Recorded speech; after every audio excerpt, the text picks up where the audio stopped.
రక్షణ సువార్త ఉజ్జీవ కూడికకు విచ్చేసినటువంటి విశ్వాస బృందం అంతటికి కూడా ప్రత్యేకంగా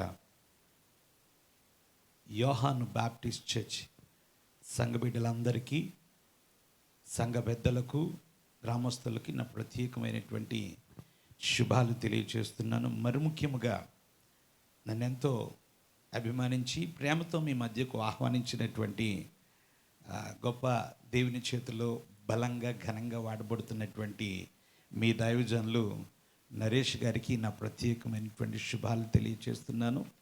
నా ప్రత్యేకమైన వందనాలు తెలియజేస్తున్నాను. అట్రీతిగానే ఆసీనులైనటువంటి దైవ సేవక బృందం, దైవ సేవకులకు కూడా నా వందనాలు. సంఘ పెద్దలకి మీ అందరికీ నా వందనాలు తెలియజేస్తున్నాను. అంత బాగున్నారండి? గ్లోరీ, హల్లెలూయా. ఇక్కడికి వచ్చి ఈ పరిచర్య చూసేటప్పుడు నాకు చాలా ఆనందము, సంతోషము, దేవుని ఎంతగానో స్తుతించాలని ప్రేరణ కలిగి ఉన్నాను.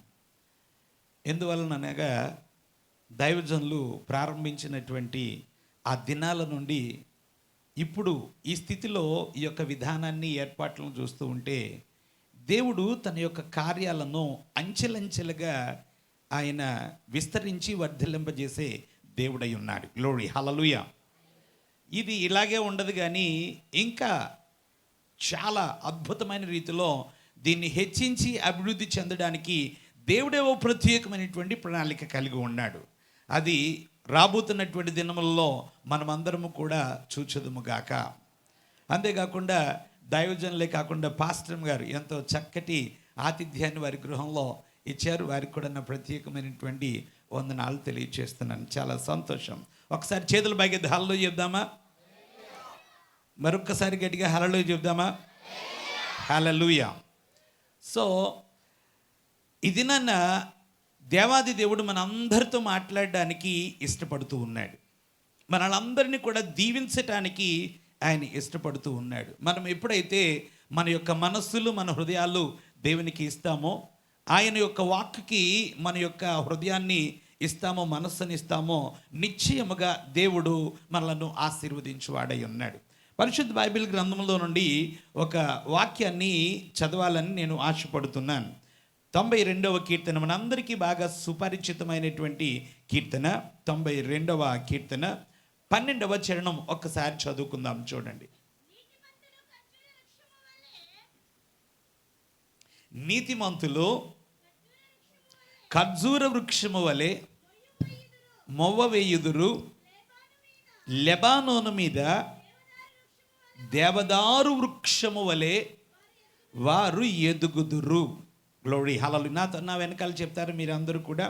నీతిమంతులు ఖర్జూర వృక్షము వలె మొవ్వ వేయుదురు, లెబానోను మీద దేవదారు వృక్షము వలె వారు ఎదుగుదురు. గ్లోరీ, హల్లెలూయా. దేవుని నమ్మినటువంటి బిడ్డలను ఎవరినైనా సరే దేవుడు హెచ్చించువాడై ఉన్నాడు. దేవుడు ఆశీర్వదించువాడై ఉన్నాడు. ఆయన వర్ధిల్లింపజేసే దేవుడై ఉన్నాడు. సో ఇది నాన్న ఆయనను నమ్మి, ఆయనను విశ్వసించి, ఆయన సాన్నిధ్యములకు వస్తున్నటువంటి ఇక్కడ కూడి ఉన్నటువంటి వారినే కాకుండా ప్రత్యేకముగా మీ కుటుంబాలను, మీ బిడ్డలను తప్పక దేవుడు ఆశీర్వదించటానికి ఇష్టపడుతున్నాడు. ఎలాగా ఆశీర్వదించడానికి ఇష్టపడుతున్నాడు అని అంటే ఇక్కడ ఒక ఉదాహరణ కూడా చెప్పాడు. ఏమిటి అని అంటే, దేవుని నమ్మినటువంటి వారందరూ కూడా దేవాది దేవుడే ఉచితముగా ఆయన నీతిమంతులుగా తీరుస్తాడు. మనం ఎప్పుడైతే మన యొక్క తప్పిదాలు, మన పాపాలు దేవుని సన్నిధిలో ఒప్పుకుంటామో, విడిచిపెడతామో, ఆయన శిలువ రుధిర ధారల ద్వారా మన యొక్క పాపములన్నీ కూడా కడిగి మనల్ని పరిశుద్ధులుగా చేసి నీతిమంతులుగా, ఆయనకి ఇష్టమైనటువంటి బిడ్డలుగా మలుచుకుంటాడు దేవుడు. గ్లోరీ, హల్లెలూయా. అప్పటి నుంచి దేవుడు ఏం చేస్తూ ఉంటాడు అని అంటే, ఆయన బిడ్డల పట్ల ప్రత్యేకమైనటువంటి శ్రద్ధ చూపించి వారిని ఆశీర్వదిస్తూ, వారిని అంచెలంచెలుగా ఎదిగింపజేసే దేవుడై ఉంటూ ఉన్నాడు. నమ్మే వాళ్ళ చేతులపై దానిలో చెప్దామా? గట్టిగా చెప్పండి. సో ప్రియమైన దేవుని బిడ్డలారా, అట్లాగే నీతిమంతులు అనగా దేవుని బిడ్డలో ఈ దేవుని బిడ్డలని దేవుడు ఏ విధంగా ఆశీర్వదిస్తాడో కొద్ది మాటలు మీకు చెప్పాలని నేను ఆశపడుతున్నాను. ఇక్కడ చూసినట్లయితే నీతిమంతులు ఖర్జూర వృక్షము వలె మొవ్వ వేయుదురు, లెబానోను మీద దేవదారు వృక్షము వలె వారు ఎదుగుదురు అంటున్నాడు. అనగా నీతిమంతులని దేనితో పోలుస్తున్నాడు అని అంటే ఖర్జూర వృక్షంతో పోలుస్తున్నాడు. రెండోది గమనించినట్లయితే దేవదారు వృక్షంతో పోలుస్తున్నాడు.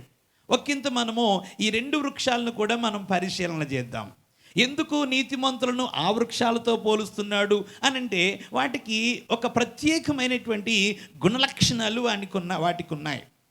సో అవి ఎప్పుడైతే ఆ గుణలక్షణాలు కలిగి ఉన్నాయో ఈ నీతిమంతులు కూడా ఆ విధమైనటువంటి రీతిలో కనుక ఉన్నట్లయితే వారిని నీతిమంతులను, దేవుని బిడ్డలని తప్పక ఆశీర్వదిస్తాడు అన్న సత్యాన్ని మనం గమనించాలి. ఇక్కడ చూడండి, మొట్టమొదటిగా చూద్దాం ఖర్జూర వృక్షం. మీలో ఎంతమంది చూశారు చెప్పండి ఖర్జూర వృక్షాన్ని? ఒకవేళ చూడొచ్చు, చూడకపోవచ్చు, కానీ ఖర్జూర పళ్ళను మాత్రం మీరందరూ కూడా చూడడమే కాకుండా దాన్ని తిని ఉంటారు.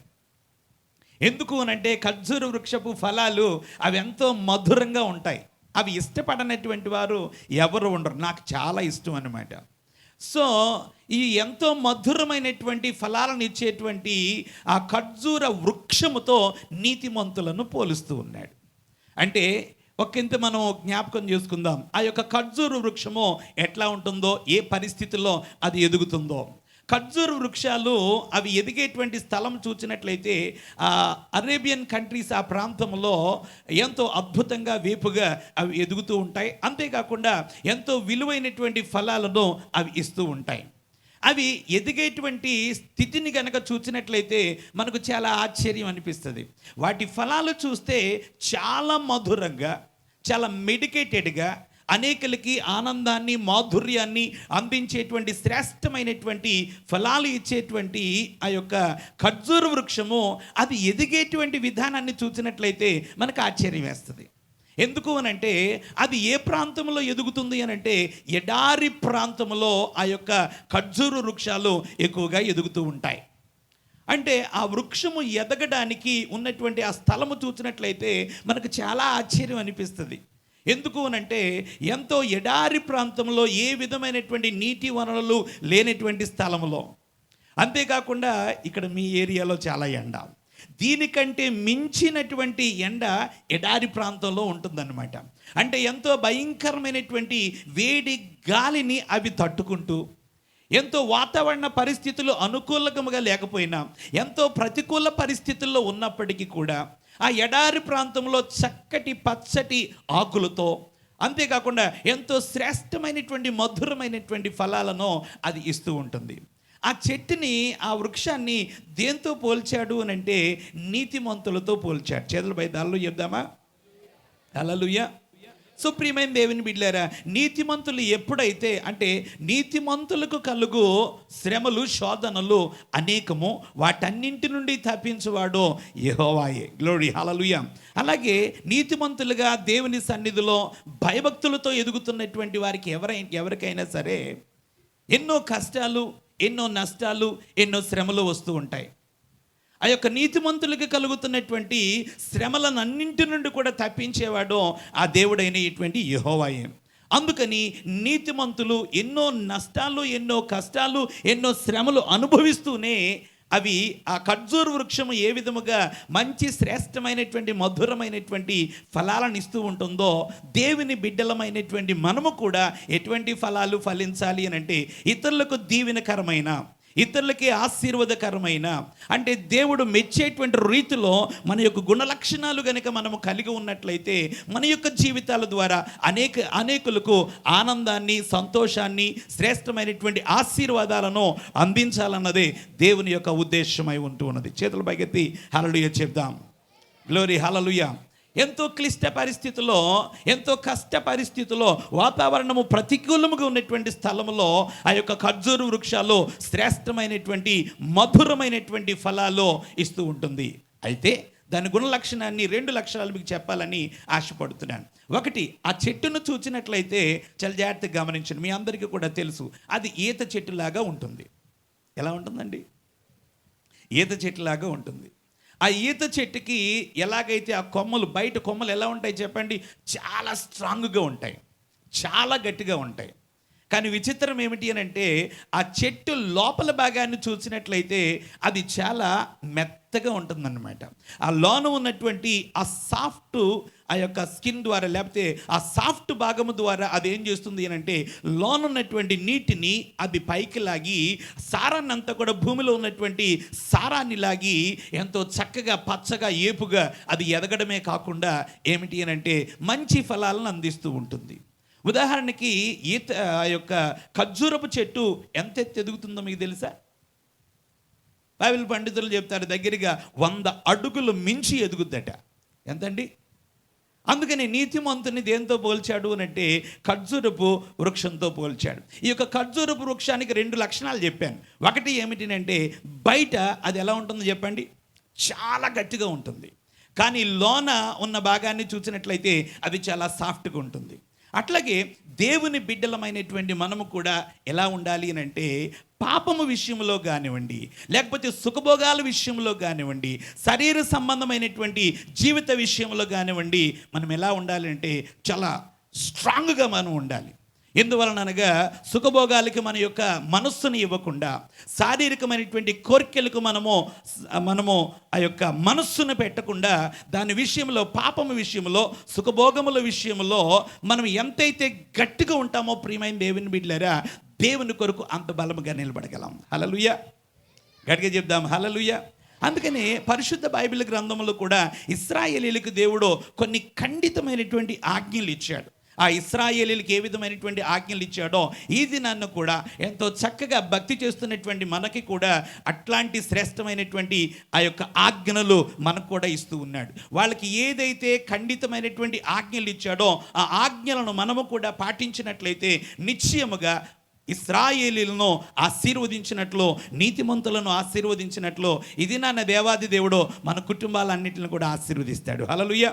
ఏమిచ్చాడో ఒక్కసారి మనం చూద్దాం. చూడండి, దయచేసి గమనించండి. ద్వితీయోపదేశకాండం 7వ అధ్యాయము 2వ వచనం ఒకసారి చూద్దాం.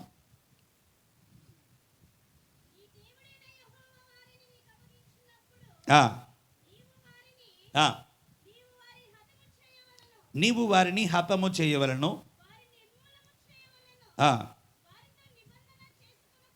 వారితో నిబంధన చేసుకొనకూడదు.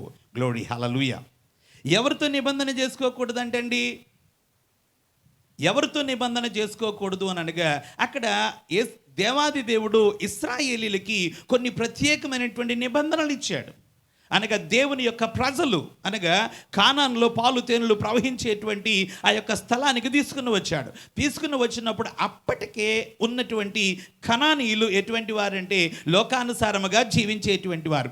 దేవుని యొక్క బిడ్డలకి, ప్రియమైన దేవుని బిడ్డలారా, లోకానుసారముగా లోక వ్యవహారాలతో జీవిస్తున్నటువంటి వారితో ఏమండకూడదు అని అంటే ఆ యొక్క సంబంధం అనేది, లేకపోతే వారి యొక్క పోకడుతో మనము ఏ విధమైనటువంటి ఏకీభవించేటువంటి జీవితాన్ని మనం కలిగి ఉండడానికి వీల్లేదు. ఇక్కడ అంటున్నాడు ఏమంటే మనం అనుకున్నాం కదా, పాపం విషయంలో కానీ సుఖభోగముల విషయంలో కానీ మనం ఎలా ఉండాలంటే దేవుని సన్నిధిలో చాలా స్ట్రాంగ్ నిర్ణయమో తీసుకోవాల్సినటువంటి వారమే అన్నాం. హల్లెలూయా. ఈ భక్తి అండి చాలా పద్యంతో కూడినటువంటి భక్తి. ఎలా పడితే అలాగా ఎడపడా జీవించేయడానికి కుదరదు. దేవుని యొక్క శ్రేష్టమైనటువంటి ఆశీర్వాదాలు పొందుకోవాలన్నటువంటి ఆశ కలిగినటువంటి ప్రతి వ్యక్తి కూడా ఎలా జీవించాలి అని అంటే వాక్య ప్రకారముగా ఆయన ఇచ్చినటువంటి విధులన్నీ కూడా పాటిస్తూ మన విశ్వాస జీవితాన్ని కొనసాగించాలి. ఈ దినాల్లో చాలామంది దేవుడు ఆశించిన రీతిలో, లేకపోతే మనము ఆశించిన రీతిలో ఫలాలు ఫలించట్లేదు అని అంటే, ఫలాలంటే అర్థం ఏంటి చెప్పండి? ఆశీర్వాదకరమైనటువంటి జీవితం. ఈ దినాల్లో ఆశీర్వాదకరమైనటువంటి జీవితం మనం జీవించట్లేదు అని అంటే గల కారణం ఏమిటి అని అంటే దేవుని యొక్క వాక్యాన్ని, ఆయన విధులను, ఆయన కట్టడలను ప్రక్కన పెట్టేసి నామకార్థపు స్థితికి ఏమైపోతున్నాం అంటే అలవాటు పడిపోతున్నాం.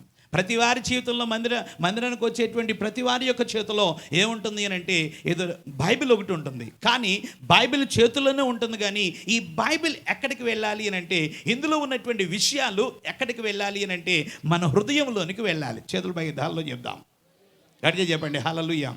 సో ఈ యొక్క బైబిల్ అనగా ఈ యొక్క భక్తి మనకి ఎంతైతే పరిశుద్ధత నేర్పిస్తూ ఉంటుందో అంత పరిశుద్ధమైనటువంటి జీవితాన్ని ప్రాక్టికల్గా మనం చేయవలసినటువంటి వారమై ఉన్నాం.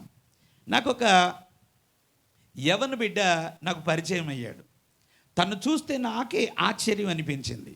ఏమిటి అనంటే బీటెక్ చదువుకున్నటువంటి వ్యక్తి, తను చెప్పినటువంటి సాక్ష్యం అన్నమాట. బీటెక్ చదువుకున్నటువంటి వ్యక్తి, తనకి దగ్గరగా 14 బ్యాక్లాగ్స్ ఉండిపోయినాయి. అంటే 14 సబ్జెక్టులు ఆగిపోయినాయి బీటెక్లో.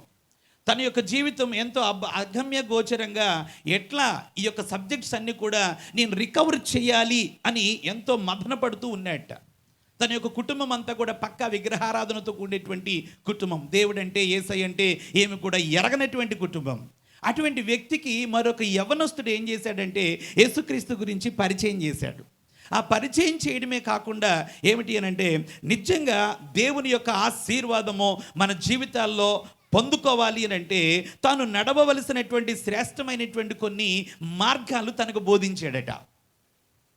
ఆ మార్గాలు పట్టుకున్నాడండి. అసలు అంత నిష్ఠ కలిగి భక్తి చేసేటువంటి యవనస్తుడు ఎవడైనా ఉన్నాడా అంటే లేడేమో అని నాకు అనిపిస్తూ ఉంటుంది అన్నమాట. ఎందుకు అనంటే తను చెప్పాడు, ఉదయం లేచిన దగ్గర నుంచి రాత్రి వరకు కూడా తను ఎన్ని గంటలైతే మెలకుగా ఉంటాడో అన్ని గంటలు కూడా ఒక చాట్లో రాసుకుంటాడట. ఆ చాట్లో రాసుకుని ప్రతి గంట కూడా దేవునికి లెక్క అప్పగించే రీతిలో ఏం చేస్తుడానంటే తన యొక్క జీవితాన్ని కొనసాగిస్తూ, ఒక గంట అయిపోయింది అనుకోండి, ఈ గంటలో దేవునికి ఆనందం కలిగించే పనులు ఏం చేశాను, దేవునికి ఆయాసం కలిగించే పనులు ఏం చేశాను, దేవునికి కోపం కలిగించేటువంటి ఆలోచనలు ఏమైనా సరే నేను ఆలోచించాను, అవన్నీ కూడా ఆ యొక్క పేపర్లో ప్రతి గంట కూడా ఎవరికి లెక్కప్ప చెప్తాడంటే అండి, దేవునికి లెక్కప్ప చెప్తా ఎప్పటికప్పుడు ఆ షీట్ రాస్తూ ఉండేవాడు. నాకు చాలా ఆశ్చర్యం అనిపించింది. ఒకసారి నేను చూసేటప్పటికి ఒక పేపర్ తీసి చూపించాడు. అయ్యగారు, ఈరోజు మార్నింగ్ ఎన్ని గంటలకు లేచాను, ఇప్పుడు ఎన్ని గంటలకు ఉన్నాను, ఇప్పటి వరకు మీ దగ్గరికి వచ్చిన టైం వరకు కూడా నేను ఎలాగున్నానో అవన్నీ కూడా నేను చాలా జాగ్రత్త. అంతేకాకుండా ఈ రోజంతా కూడా ఎన్ని గంటలైతే నేను ఉంటున్నానో అన్ని గంటలు కూడా బ్లాక్స్ చేసుకుని నేను ఎలాగుండాలో I want to be the accountable my God అని అన్నాడు. Amen, hallelujah. అది ఎప్పుడు తన యొక్క జీవితాన్ని చూసని చెప్పమంటారా?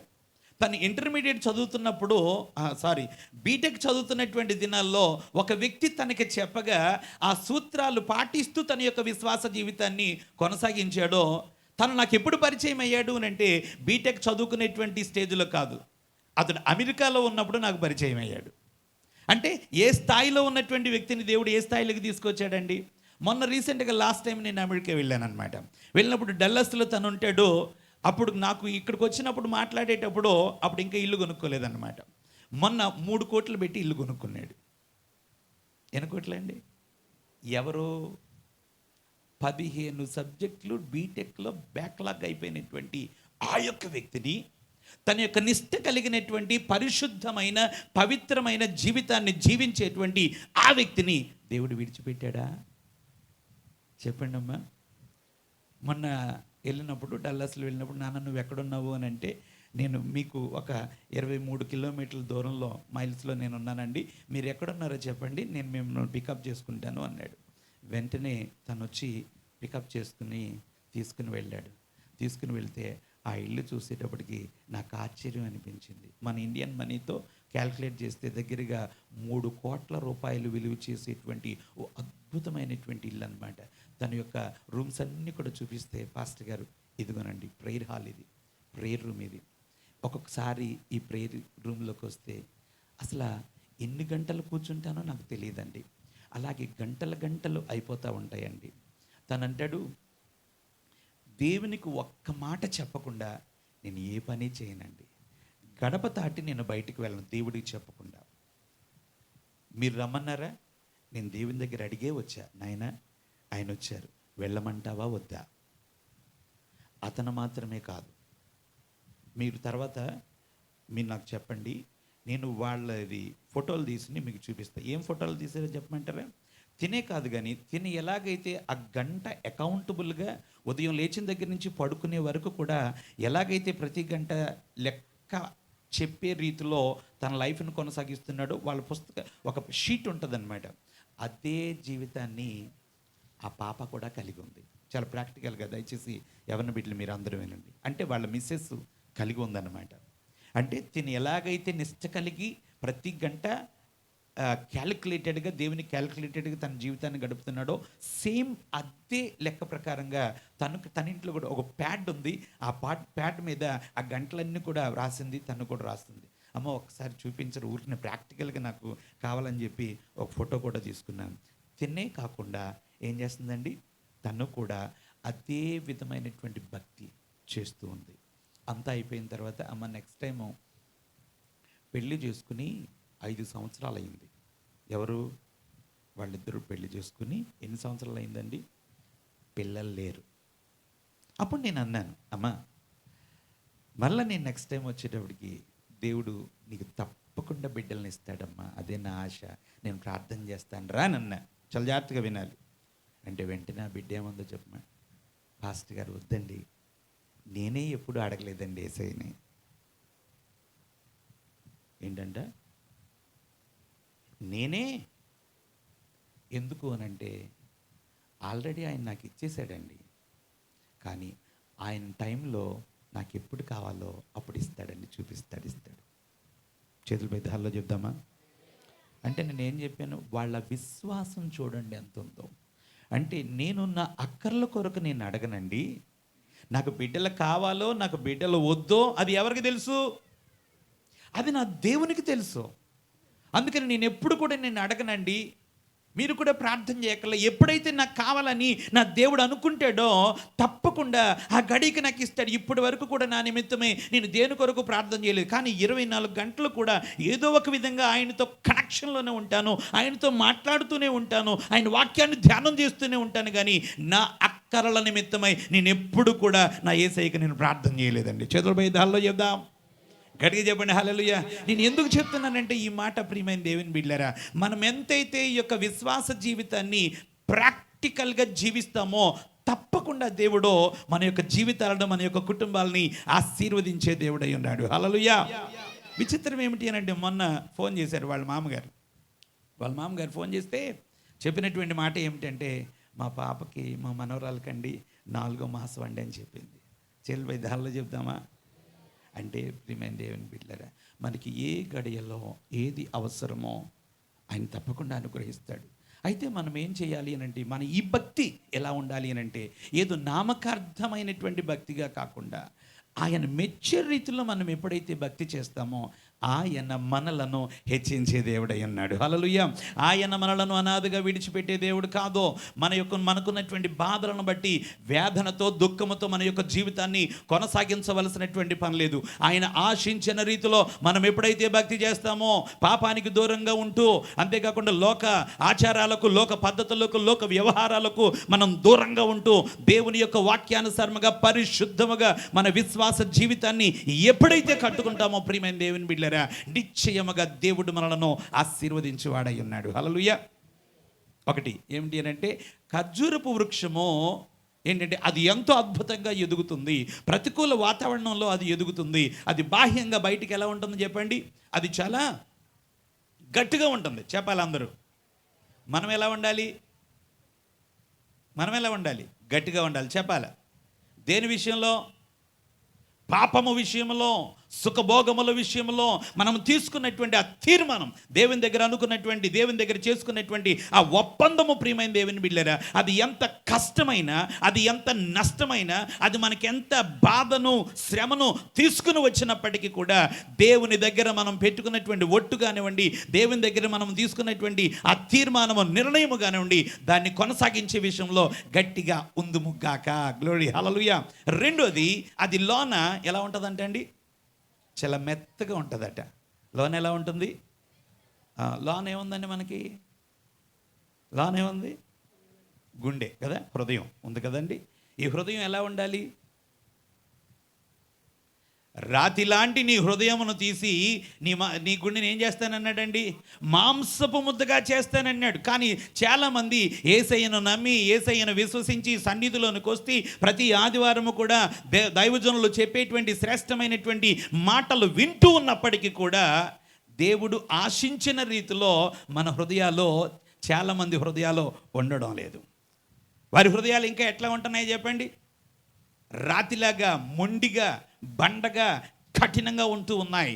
కానీ ఈ యొక్క ఖర్జూర వృక్షము ఎలా ఉందంటే, పాపము విషయంలో బయట బాహ్యంగా అది గట్టిగా ఉన్నప్పుడు కూడా లోన ఎలా ఉండాలి అని అంటే మెత్తని హృదయము కలిగిన వారంగా ఉండాలి. హల్లెలూయా.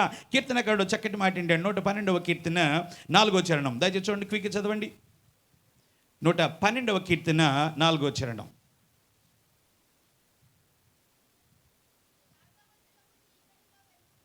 వెలుగు పుట్టును, వారు కటాక్షమును వాత్సల్యమును నీతియు కలిగిన వారిగా ఉంటారు. చేతులు పైకి దానిలో చెప్దాం. అంటే దేవుని బిడ్డలమైన మనమమ్మ ఎలా ఉండాలి అని అంటే కటాక్షము, వాత్సల్యము, నీతి కలిగినటువంటి వారముగా ఉండాలి. ఇంకొక మాటలో మన పరిభాషలో చెప్పాలి అని అంటే, అందరూ ఇక్కడే ఉన్నారు, వింటున్నారా? ఇంకొక మాటలో చెప్పాలి అని అంటే మన హృదయాలు ఎలా ఉండాలంటే ప్రేమ కలిగి, దయ కలిగి, వాత్సల్యము కలిగి, కష్టంలో ఎవరైనా ఉన్నారు అని అంటే వారిని ఆదుకునే స్థితిలో, లేకపోతే కన్నీటితో వారి కొరకు ప్రార్థించే స్థితిలో మనము ఉందుముగాక. అటువంటి హృదయమును దేవుడు మనకి దయచేయునుగాక. మనం ఎప్పుడైతే ఆ స్వభావాన్ని కలిగి ఉంటామో, మనం ఇతరుల కొరకు ప్రార్థన చేస్తామో, ఇతరుల గురించి ఆలోచిస్తామో, ఇతరుల రక్షణ కొరకు, ఇతరుల క్షేమము కొరకు, ఇతరుల యొక్క బాగు కొరకు మనం ఎప్పుడైతే ఆలోచిస్తామో, ఆ హృదయాన్ని కలిగి ఉంటామో, నమ్మండి, నిశ్చయముగా మనము అడగకుండానే దేవుడు మన అక్కర్లన్నీ తీర్చువాడై ఉన్నాడు. హల్లెలూయా. మనం ఉండవలసిన రీతిలో మనం ఉంటే ఆయన చెయ్యవలసిన రీతిలో ఇవ్వవలసిన ఆశీర్వాదాలన్నీ ఆయన మనకి ఇచ్చి తీరుతాడో నేను స్ట్రాంగ్గా నమ్ముతాను. ఇప్పుడు మన పార్ట్ మనం చేస్తే ఆయన పాట ఆల్రెడీ ఆయన చేస్తాడు. ఆమేన్. హల్లెలూయా. గట్టిగా ఆమేన్ చెప్పండి రా. చాలాసార్లు మనం చేయవలసినటువంటి భాగాన్ని మనం చేయకుండా దేవుడి దగ్గర అయ్యా ఇది అయ్యా అది అయ్యా ఆ కార్యం చేయనని మన అక్కరను బట్టి ఉపవాసాలు ఉంటాం, కన్నీరు కారుస్తాం, ప్రార్థన చేస్తాం. దానికంటే మనం ఏం చేయాలి అని అంటే మన హృదయం నిండా, మన మనస్సు నిండా ఏమి నింపుకోవాలి అని అంటే ప్రేమ, దయ, వాత్సల్యత కలిగినటువంటి వారముగా ఉండాలి. హల్లెలూయా. ఒక మంచి ఉదాహరణ నేను చెప్తాను. టైటానిక్ షిప్ మీలో ఎంతమందికి తెలుసా? ఎప్పుడు చూసావురా? అసలు నేనే పుట్టలేదు, దాని గురించి విన్నావు కదా. సో ఇక్కడ గమనించాలి, టైటానిక్ షిప్ గురించి మీరందరూ వినుంటారు, లేకపోతే చాలామంది ఆ సినిమా చూసుంటారు. టైటానిక్ అంటే ఇట్స్ ఎ హిస్టారికల్ న్యూస్ అన్నమాట అది. అయితే ఆ యొక్క టైటానిక్ అనేటువంటి షిప్ దగ్గరగా 1912లో అది మునిగిపోయింది, సింక్ అయిపోయింది అన్నమాట. అందులో ఎంతమంది ప్రయాణం చేశారు అని అంటే 2240 మంది, అంటే 2240 మంది అందులో ప్రయాణం చేసి వెళ్ళారంట. ఏ షిప్లో చెప్పాలి? టైటానిక్ షిప్ అనమాట. అది చాలా ఫెమిలియర్ అండ్ ఫేమస్ అనమాట. అప్పుడు ఆ దినాల్లో అంత పెద్ద షిప్ ఎక్కడ కూడా లేదనమాట. ఇట్స్ ఏ హిస్టారికల్ అనమాట. అది అన్ని విషయాలు కూడా దాన్ని నేను ఎక్స్ప్లెయిన్ చేయదలంచుకోవాలా. ఆ షిప్ యొక్క ప్రత్యేకత విషయం ఏమిటంటే, మన అందరికీ తెలిసిన వాస్తవం ఏమిటి అని అంటే అది మునిగిపోయింది సముద్రంలో. అవునా కదా? కరెక్టేనా? మూవనండరా? ఎస్. అది మునిగిపోయేటువంటి ఆ సమయంలో ఒకసారి మునిగిపోద్దా? ఆ మునగడానికి ఏమైందండి? కొంత టైం తీసుకుందన్నమాట. ఆ టైం తీసుకుని అది నెమ్మదిగా ములుగుతుంది. అయితే అది సింక్ అవుతున్నటువంటి, అది ములుగుతున్నటువంటి ఆ సమయానికి చుట్టూ ఒక 3 చాలా షిప్పులు ఉన్నాయి. ఇందులో ఫెమిలియర్గా ఫేమస్ అయిన షిప్పులు 3 షిప్పులు ఉన్నాయి. ఏంటంటే అది సింక్ అవుతున్నప్పుడు, ఎప్పుడైనా సరే ఒక షిప్పు సముద్రంలో ప్రమాదంలో చిక్కుకుంది అని అంటే ఆటోమేటిక్గా రేడియో తరంగాల ద్వారా ప్రక్కన ఉన్నటువంటి షిప్పులకి వార్త అందుద్ది. నెంబర్ 1. రెండోది ఏమిటి అని అంటే, అది ప్రమాద కంటికల్లో ఉన్నప్పుడు ఒక సిగ్నల్స్ పైకి వాళ్ళు చూపిస్తూ ఉంటారు. ఏమిటి అని అంటే, పైన టపాకాయలు పేల్చడం కానీ, క్రాకర్స్ పేల్చడం కానీ ఇటువంటి ఆ షిప్లో అటువంటి జరిగినాయి అంటే తప్పకుండా గమనించవలసింది ఏంటంటే ఏదో ఒక షిప్పు ప్రమాదంలో ఉన్నదని గుర్తించాలి. ఇక్కడ యొక్క టైటానిక్ షిప్పు మునిగిపోతున్నటువంటి ఆ సందర్భంలో దానికి దగ్గరగా ఒక షిప్ ఉందన్నమాట. దాని పేరు ఏం పేరు అని అంటే శాంసన్ అనేటువంటి షిప్. శాంసన్ అనేటువంటి ఆ షిప్ అనమాట. ఆ షిప్ దగ్గరగా ఎంత దూరంలో ఉందని అంటే ఇది ఇక్కడ ఈ షిప్ దగ్గర నుంచి దానికి దగ్గరగా 7 మైళ్ళ దూరంలో ఉంది. 7 మైళ్ళ దూరంలో. ఈ 7 మైళ్ళ దూరంలో ఉన్నటువంటి ఆ షిప్ ఆటోమేటిక్గా ఇది సింక్ అవుతున్నటువంటి ఆ యొక్క సిమ్టమ్స్ లేకపోతే ఏమిటి అని అంటే ఆ యొక్క విషయాలన్నీ కూడా దానికి తెలిసింది. అందులో ఉన్నటువంటి నావికులకు, అందులో ఉన్నటువంటి వారికి తెలిసింది. ఆ టైంలో వాళ్ళు ఏం చేయాలండి? ఆ టైంలో ఏం చేయాలి? ఒకళ్ళు ఎవరైనా ఆపదలో ఉన్నారనుకోండి, ఎవరైనా నష్టంలో కష్టంలో ఉన్నారనుకోండి, అటువంటి సందర్భంలో ఏదైనా ఒక ఇల్లు కాలిపోతుందంటే ఏం చేస్తాం? చెప్పాలి. పరిగెట్టుకు వెళ్ళి మనకి తోచిన రీతిలో దానికి సహాయం చేస్తాం. కానీ ఇక్కడ శాంసన్ అనేటువంటి యొక్క షిప్పు ఆ యొక్క ప్రమాదంలో జరుగుతుంది, మనం ఏదైనా సహాయము చేయగలమా అని పరిగెట్టుకుని ఎంత దూరంలో ఉందండి? జస్ట్ ఒక 7 మైళ్ళ దూరంలోనే ఉంది. అది పరిగెట్టుకుని రావాలి, కానీ అది రాలా. వాళ్ళెవరు రాలా. గల కారణం ఏంటో చెప్పమంటారా? ఏమిటి అని అంటే వాళ్ళు ఆ షిప్లో వాళ్ళు ఏం చేస్తున్నారంటే ఇల్లీగల్గా అంటే చట్ట వ్యతిరేకంగా సముద్రంలోనికి వచ్చి ఆ సీల్స్ అనేటువంటి ఆ చేపల్ని వేటాడుతూ ఉన్నారనమాట. అంటే ఏమిటి అని అంటే ఓ చట్టబద్ధమైనటువంటి కార్యాన్ని వాళ్ళు చేయడంలా, వారు చేసేది ఎంతో విరుద్ధమైనటువంటి కార్యం చేస్తూ ఉన్నారు. కనుక వాళ్ళు అనుకున్నది ఏమిటి అని అంటే ఒకవేళ ఈ సమయంలో ఈ సందర్భంలో మనం గనక అక్కడికి వెళ్ళామంటే ఇల్లీగల్గా ఏది కూడా ఏ చట్ట ప్రకారంగా మనం ఈ సముద్రంలో ఈ ప్రాంతానికి రావడానికి ఆ రైట్స్ లేవు. కనుక మనం వెళ్ళి వాళ్ళని కాపాడామనుకోండి ఏమైపోతాం? మనము ప్రమాదంలో పడిపోతాం. అందుకని ఎందుకు వచ్చినటువంటి కర్మ, ఎందుకు వచ్చినటువంటి రిస్క్ అని అనుకుని వాళ్ళు ఏం చేశారంటే ఆ సముద్రంలో అది అంత ప్రమాదం వాళ్ళ కల్లారా చూస్తూ ఉన్నప్పటికీ కూడా ఏమీ పట్టనట్లు మళ్ళీ తిరిగి వాళ్ళు వెనక్కి వెళ్ళిపోయారంట. చాలా ఆ షిప్కి దూరంగా వెళ్ళిపోయారంట. ఏ షిప్ చెప్పండి? శాంసన్ అనేటువంటి షిప్. రెండో షిప్ చూసినట్లయితే కాలిఫోర్నియన్ అనేటువంటి షిప్. ఆ షిప్ ఎంత దూరంలో ఉందనంటే ఈ టైటానిక్ అనేటువంటి షిప్కి 14 కిలోమీటర్ల దూరంలో ఉంది. ఎంతండి? 14 మైళ్ళ దూరంలో ఉంది. ఈ షిప్ కూడా సేమ్ అట్లాగే ఆ సిమ్టమ్స్ అన్నీ కూడా వినబడ్డాయి, ఎంతో హాహాకారాలు వినబడ్డాయి. ఈ రేడియో తరంగాల ద్వారా ఆ షిప్లోనికి ఏమైంది అని అంటే అమ్మో ఏదో ఆ షిప్ ప్రమాదంలో ఉంది అని ఆటోమేటిక్గా ఆ కెప్టెన్ గమనించాడు. ఏ షిప్ కెప్టెన్? కాలిఫోర్నియన్ అనేటువంటి ఆ షిప్ కెప్టెన్ గమనించాడు. గమనించడమే కాకుండా అతను బయటకు వచ్చి చూసేటప్పటికి అక్కడ క్రాకర్స్ అవన్నీ కూడా కనబడుతూ ఉన్నాయి. నిజంగా చాలా ప్రమాదంలో ఉన్నారు. ఎంత దూరంలో ఉన్నారంటే అండి వీళ్ళు దగ్గరగా 14 మైళ్ళు దూరంలో ఉన్నారు. ఇమీడియట్గా వాళ్ళు వెళ్ళి ఎంతో కొంతమంది ప్రాణాలైనా సరే రక్షించవచ్చు. కానీ తన చుట్టూ చూచాడట, అంత చాలా చిమ్మ చీకటిగా ఉందంట. అంతేకాకుండా అక్కడక్కడ కూడా కొంచెం ఐసు గడ్డలు అక్కడక్కడ కనబడుతున్నాయంట. వాడు అనుకున్నాడు నాట్ నౌ, మార్నింగ్ చూద్దాంలే. ఏంటంటే ఇప్పుడు కాదు కానీ తెల్లారిన తర్వాత వాతావరణం అంతా కూడా అనుకూలంగా వచ్చినప్పుడు చూద్దాంలే అని అనుకుని నాట్ నౌ అని అనుకుని తను మరలా తిరిగి నిద్రలోకి వెళ్ళిపోయాడట. చూసారా, చాలామంది ఆపదలో ఉన్నప్పుడు, కష్టంలో ఉన్నప్పుడు చాలామంది ఏమనుకుంటారు చెప్పండి? ఇప్పుడు కాదులే, ఇప్పుడు కుదరదు, ఇప్పుడు చేయను, తర్వాత చేస్తా అనేవాళ్ళు చాలామంది లేరా చెప్పండి? మనం కష్టంలో, నష్టంలో, శ్రమలో ఏదైనా ఒక చిన్న ప్రార్థన సహాయం చేయడానికైనా సరే ఆ ప్రార్థన ఉపక్రమించి క్విక్గా అయ్యో బాధలో ఉన్నారు, దేవుడు ఏదో ఒకటి సహాయం చేస్తాడు, మనము కూడా ప్రార్థనలో ఐక్యత కలిగి వారి కొరకు ప్రార్థన చేద్దామన్నటువంటి ఆశ కొంతమందికి ఉండదు. ప్రియమైన దేవుని బిడ్డలారా, ఇక్కడ కూడా ఈ యొక్క షిప్ వాడు కూడా ఏం చేశాడు అంటే నాట్ నౌ అనుకున్నాడు, రేపు పొద్దున్న తెల్లారిన తర్వాత చూద్దాం అనుకున్నాడు. ఇంకొక విషయం ఏంటంటే ఇంకో మూడొక షిప్, ఆ షిప్ పేరు ఏం పేరు అంటే కార్పాతియా అనేటువంటి షిప్. ఆ కార్పాతియా అనేటువంటి షిప్ ఈ టైటానిక్ షిప్కి ఎంత దూరంలో ఉన్నది అని అంటే దగ్గరగా 58 కిలోమీటర్ల 58 మైళ్ళ దూరంలో ఉంది. ఎంత దూరం అంటే 7 మైళ్ళ దూరంలో ఉన్నవాడు పట్టించుకోలేదు, మరలా 14 మైళ్ళ దూరంలో ఉన్నవాడు పట్టించుకోలేదు. ఇప్పుడు కదలే రేపొద్దున చూద్దాం అనుకున్నాడు.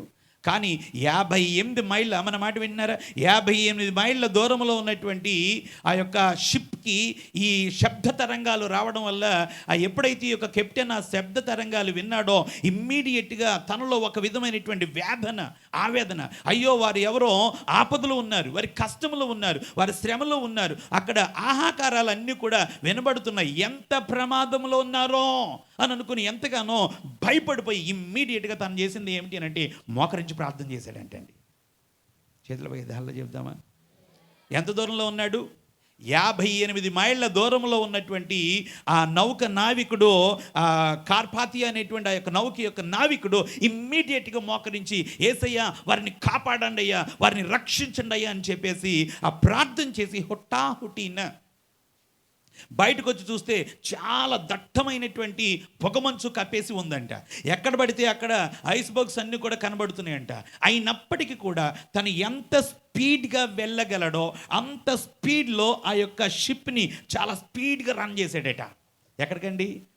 ఆ టైటానిక్ ఉన్నటువంటి షిప్కి అంత స్పీడ్గా వెళ్ళి అక్కడ ఆ హిస్టరీ చెప్పుద్ది ఏమిటి అని అంటే, అనుకున్న దానికంటే చాలా ముందుగా ఫాస్ట్గా వెళ్ళి అక్కడ ఎంతమందిని రక్షించాడంటే దగ్గరగా 705 మందిని రక్షించాడట. గ్లోరీ హల్లెలూయా.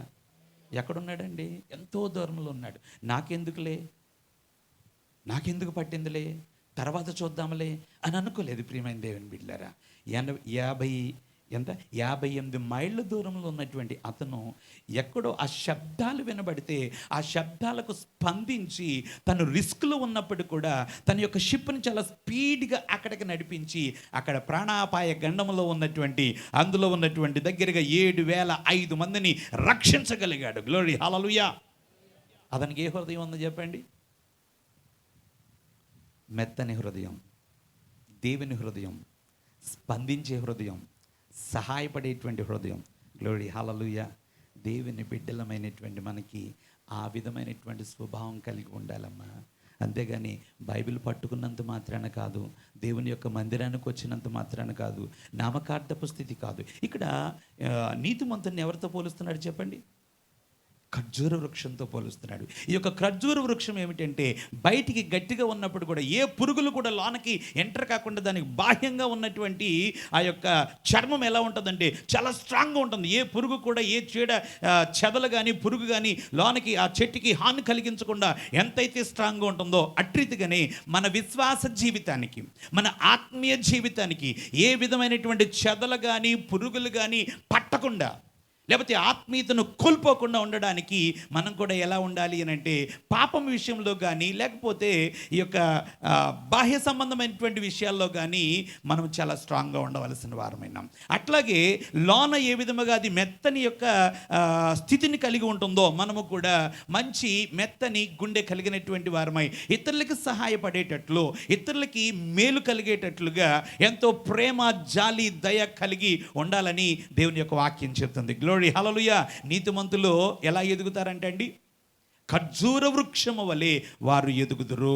మనము కూడా మన యొక్క బిడ్డలు వర్ధిల్లాలి అని అంటే, మన కుటుంబాలు వర్ధిల్లాలి అని అంటే తప్పక ఈ విధమైనటువంటి చక్కటి శ్రేష్టమైనటువంటి గుణలక్షణాలు కలిగి ఉండాలి. ఖర్జూరపు చెట్టు ఎంతో ఎడారిలో ఉంటుంది. అట్లాగే ప్రియమైన దేవుని బిడ్డలారా, మనము నివసిస్తున్నటువంటి స్థలము మనకు మేలుకరమైనది కాదో, మనకి దీవెనకరమైనటువంటిది కాదో, మనము నడిచేటువంటి ఆ ప్రతి మార్గంలోనూ కూడా దుష్టుడైనటువంటి వాడో, లేకపోతే అనేక మంది శత్రువులు అనేక విధాలుగా మనల్ని నిందించి, లేకపోతే మన మీద లేని మాటలు కల్పించి రకరకాలుగా మన విశ్వాస జీవితాన్ని పతనం చేయడానికి ఉన్నటువంటి చుట్టూ సమాజంలో ఉన్నాం. అవునా కదా చెప్పండి? అవునా? అవును, నిజమే ప్రియమైన దేవుని బిడ్డలారా.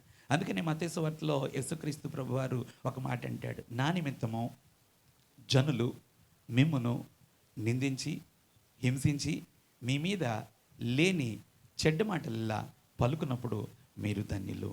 ఆనందించండి, సంతోషించండి, పరలోకమందు మీ ఫలము అధికమగును. గ్లోరీ హల్లెలూయా. మనల్ని మెచ్చుకునే వాళ్ళు ఈ లోకంలో లేరమ్మా. మనల్ని మెచ్చుకునేవాడు ఒక్కడే. ఎవరు చెప్పండి? పైన ఉన్నటువంటి దేవాది దేవుడు. హల్లెలూయా. మనం ఏ కార్యాలు చేసినా, ఏ పనులు చేసినా సరే నా దేవునికి అనుకూలంగా ఉందా లేదా, నా దేవునికి ఇష్టంగా ఉందా లేదా, నేను చేసే ఈ కార్యం, నేను చేసేటువంటి ఈ పని నా దేవునికి మహిమ తెస్తుందా లేదా, లేకపోతే ఇతరులకు దీవెనకరంగా ఉంటుందా లేదా. మనం ఎప్పుడైతే విమర్శించుకుని ఆ విధంగా మనము మన యొక్క విశ్వాస జీవితాన్ని కొనసాగిస్తామో నిశ్చయముగా దేవుడు మనలను ఎదిగించి ఆశీర్వదింపజేసే దేవుడై ఉన్నాడు. హల్లెలూయా. రెండో చెట్టు ఏమిటి అని అంటే దేవదారు వృక్షం. చెప్పండి, గట్టిగా చెప్పాలి అందరూ, చివరి వారు కూడా చెప్పాలి. దేవదారు వృక్షం. ఈ దేవదారు వృక్షము కూడా ఏమంటున్నాడు అంటే, దయచేసి ఒక్కసారి చదవండి ప్రియమైన దేవుని బిడ్డలారా. దేవదారు వృక్షం గురించి మనం ఆలోచన చేసినట్లయితే, నీతిమంతులు ఖర్జూర వృక్షం వలె మొవ్వవేదురు, లెబానోను మీద దేవదారు వృక్షం వలె వారు ఎదుగుదురు. దేవదారు వృక్షంతో పోలుస్తూ ఉన్నాడు.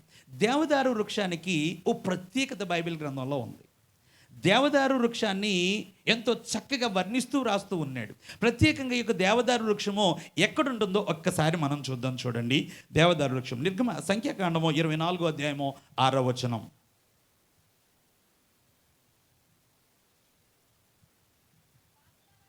ఆ, 24:6 కదమ్మా, చదవరా. నదీ తీరమందలి తోట వలను, అగరు చెట్టు వలను, నీళ్ళ యొద్దనున్న దేవదారు వృక్షము వలెను అవి ఉన్నవి. నీళ్ళ యొద్దనున్న దేవదారు వృక్షము వలె అవి ఉన్నవి. ఈ దేవదారు వృక్షాలు ఇందాక నేను చెప్పాను ఏమిటి అని అంటే, ఈ ఖర్జూరు వృక్షము ఎంత ఎత్తు ఎదుగుద్దో మీకు తెలుసా? 100 అడుగులు ఎత్తు ఎదుగుద్దని చెప్పాను. దేవదారు వృక్షం ఎంత ఎత్తు ఎదుగుద్దో తెలుసా అండి మీకు? అసలు దేవదారు వృక్షాన్ని ఎప్పుడైనా చూసారా మీరు? చూచి ఉండకపోవచ్చు. సో ప్రియమైన దేవుని బిడ్డలారా, ఈ దేవదారు వృక్షం ఎంత ఎత్తు ఎదుగుతుంది అని అంటే మీకు ఆశ్చర్యం, 200 అడుగులు ఎత్తు ఎదుగుతుందట. ఎంత ఎత్తు ఎదుగుద్దండి? మనకు సంతోషించవలసిన విషయం ఏంటంటే, నీతిమంతుని దేవుడు ఆ విధంగా ఎదిగిస్తాడంటే, హెచ్చిస్తాడట. ఆమేన్. గట్టిగా హల్లెలూయా చెప్పండి. దేవుని నమ్మినటువంటి మనం ప్రియమైన దేవుని బిడ్డలారా, ఈ జీవ గ్రంథాన్ని పట్టుకున్నటువంటి మనలను దేవుడు ఏం చేస్తూ ఉంటాడు అని అంటే, ఆయన హెచ్చించువాడై ఉన్నాడు, ఆయన ఆశీర్వదించువాడై ఉన్నాడు.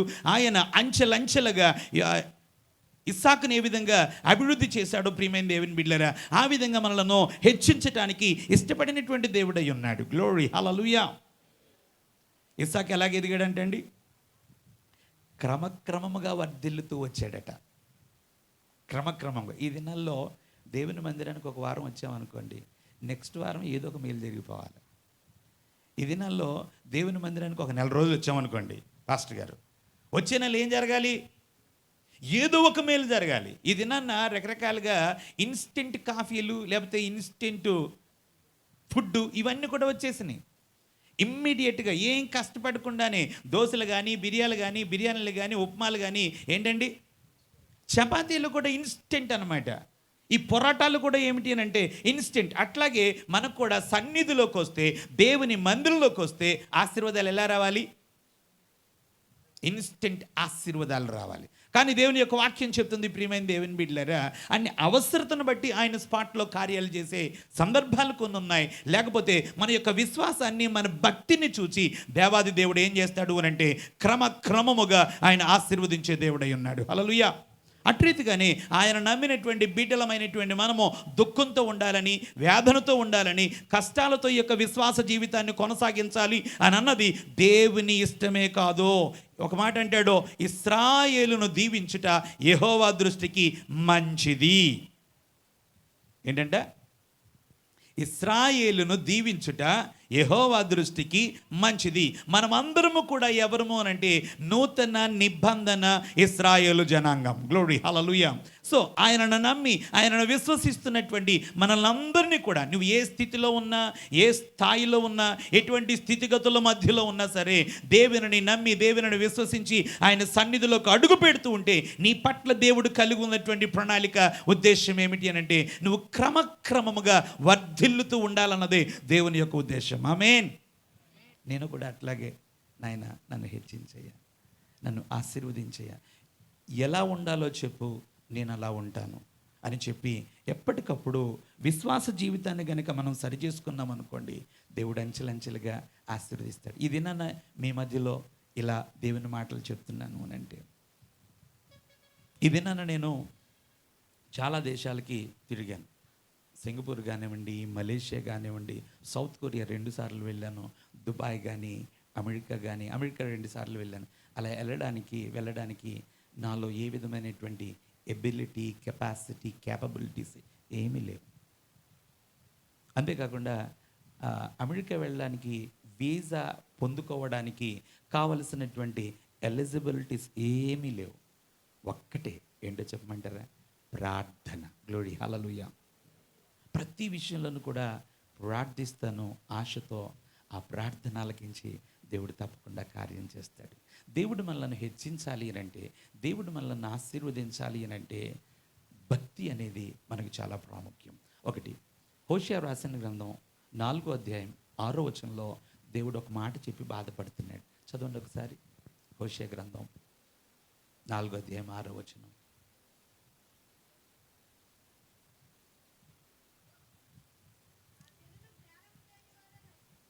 చాలు. ఏంటంటే అండి, అయ్యగారు గట్టిగా చెప్పండి. నా జనులు జ్ఞానము లేని వారై. అసలు దేవుడు మనల్ని ఎందుకు పిలిచాడండి? ఖర్జూర వృక్షము వలె ఎదిగించటానికి, దేవదారు వృక్షము వలె మనల్ని ఎదిగించటానికి. చెప్పానా? దేవదారు వృక్షం ఎంత ఎదుగుద్దండి? 200 అడుగుల ఎత్తుపైనే ఎదుగుద్దట. గ్లోరీ హల్లెలూయా.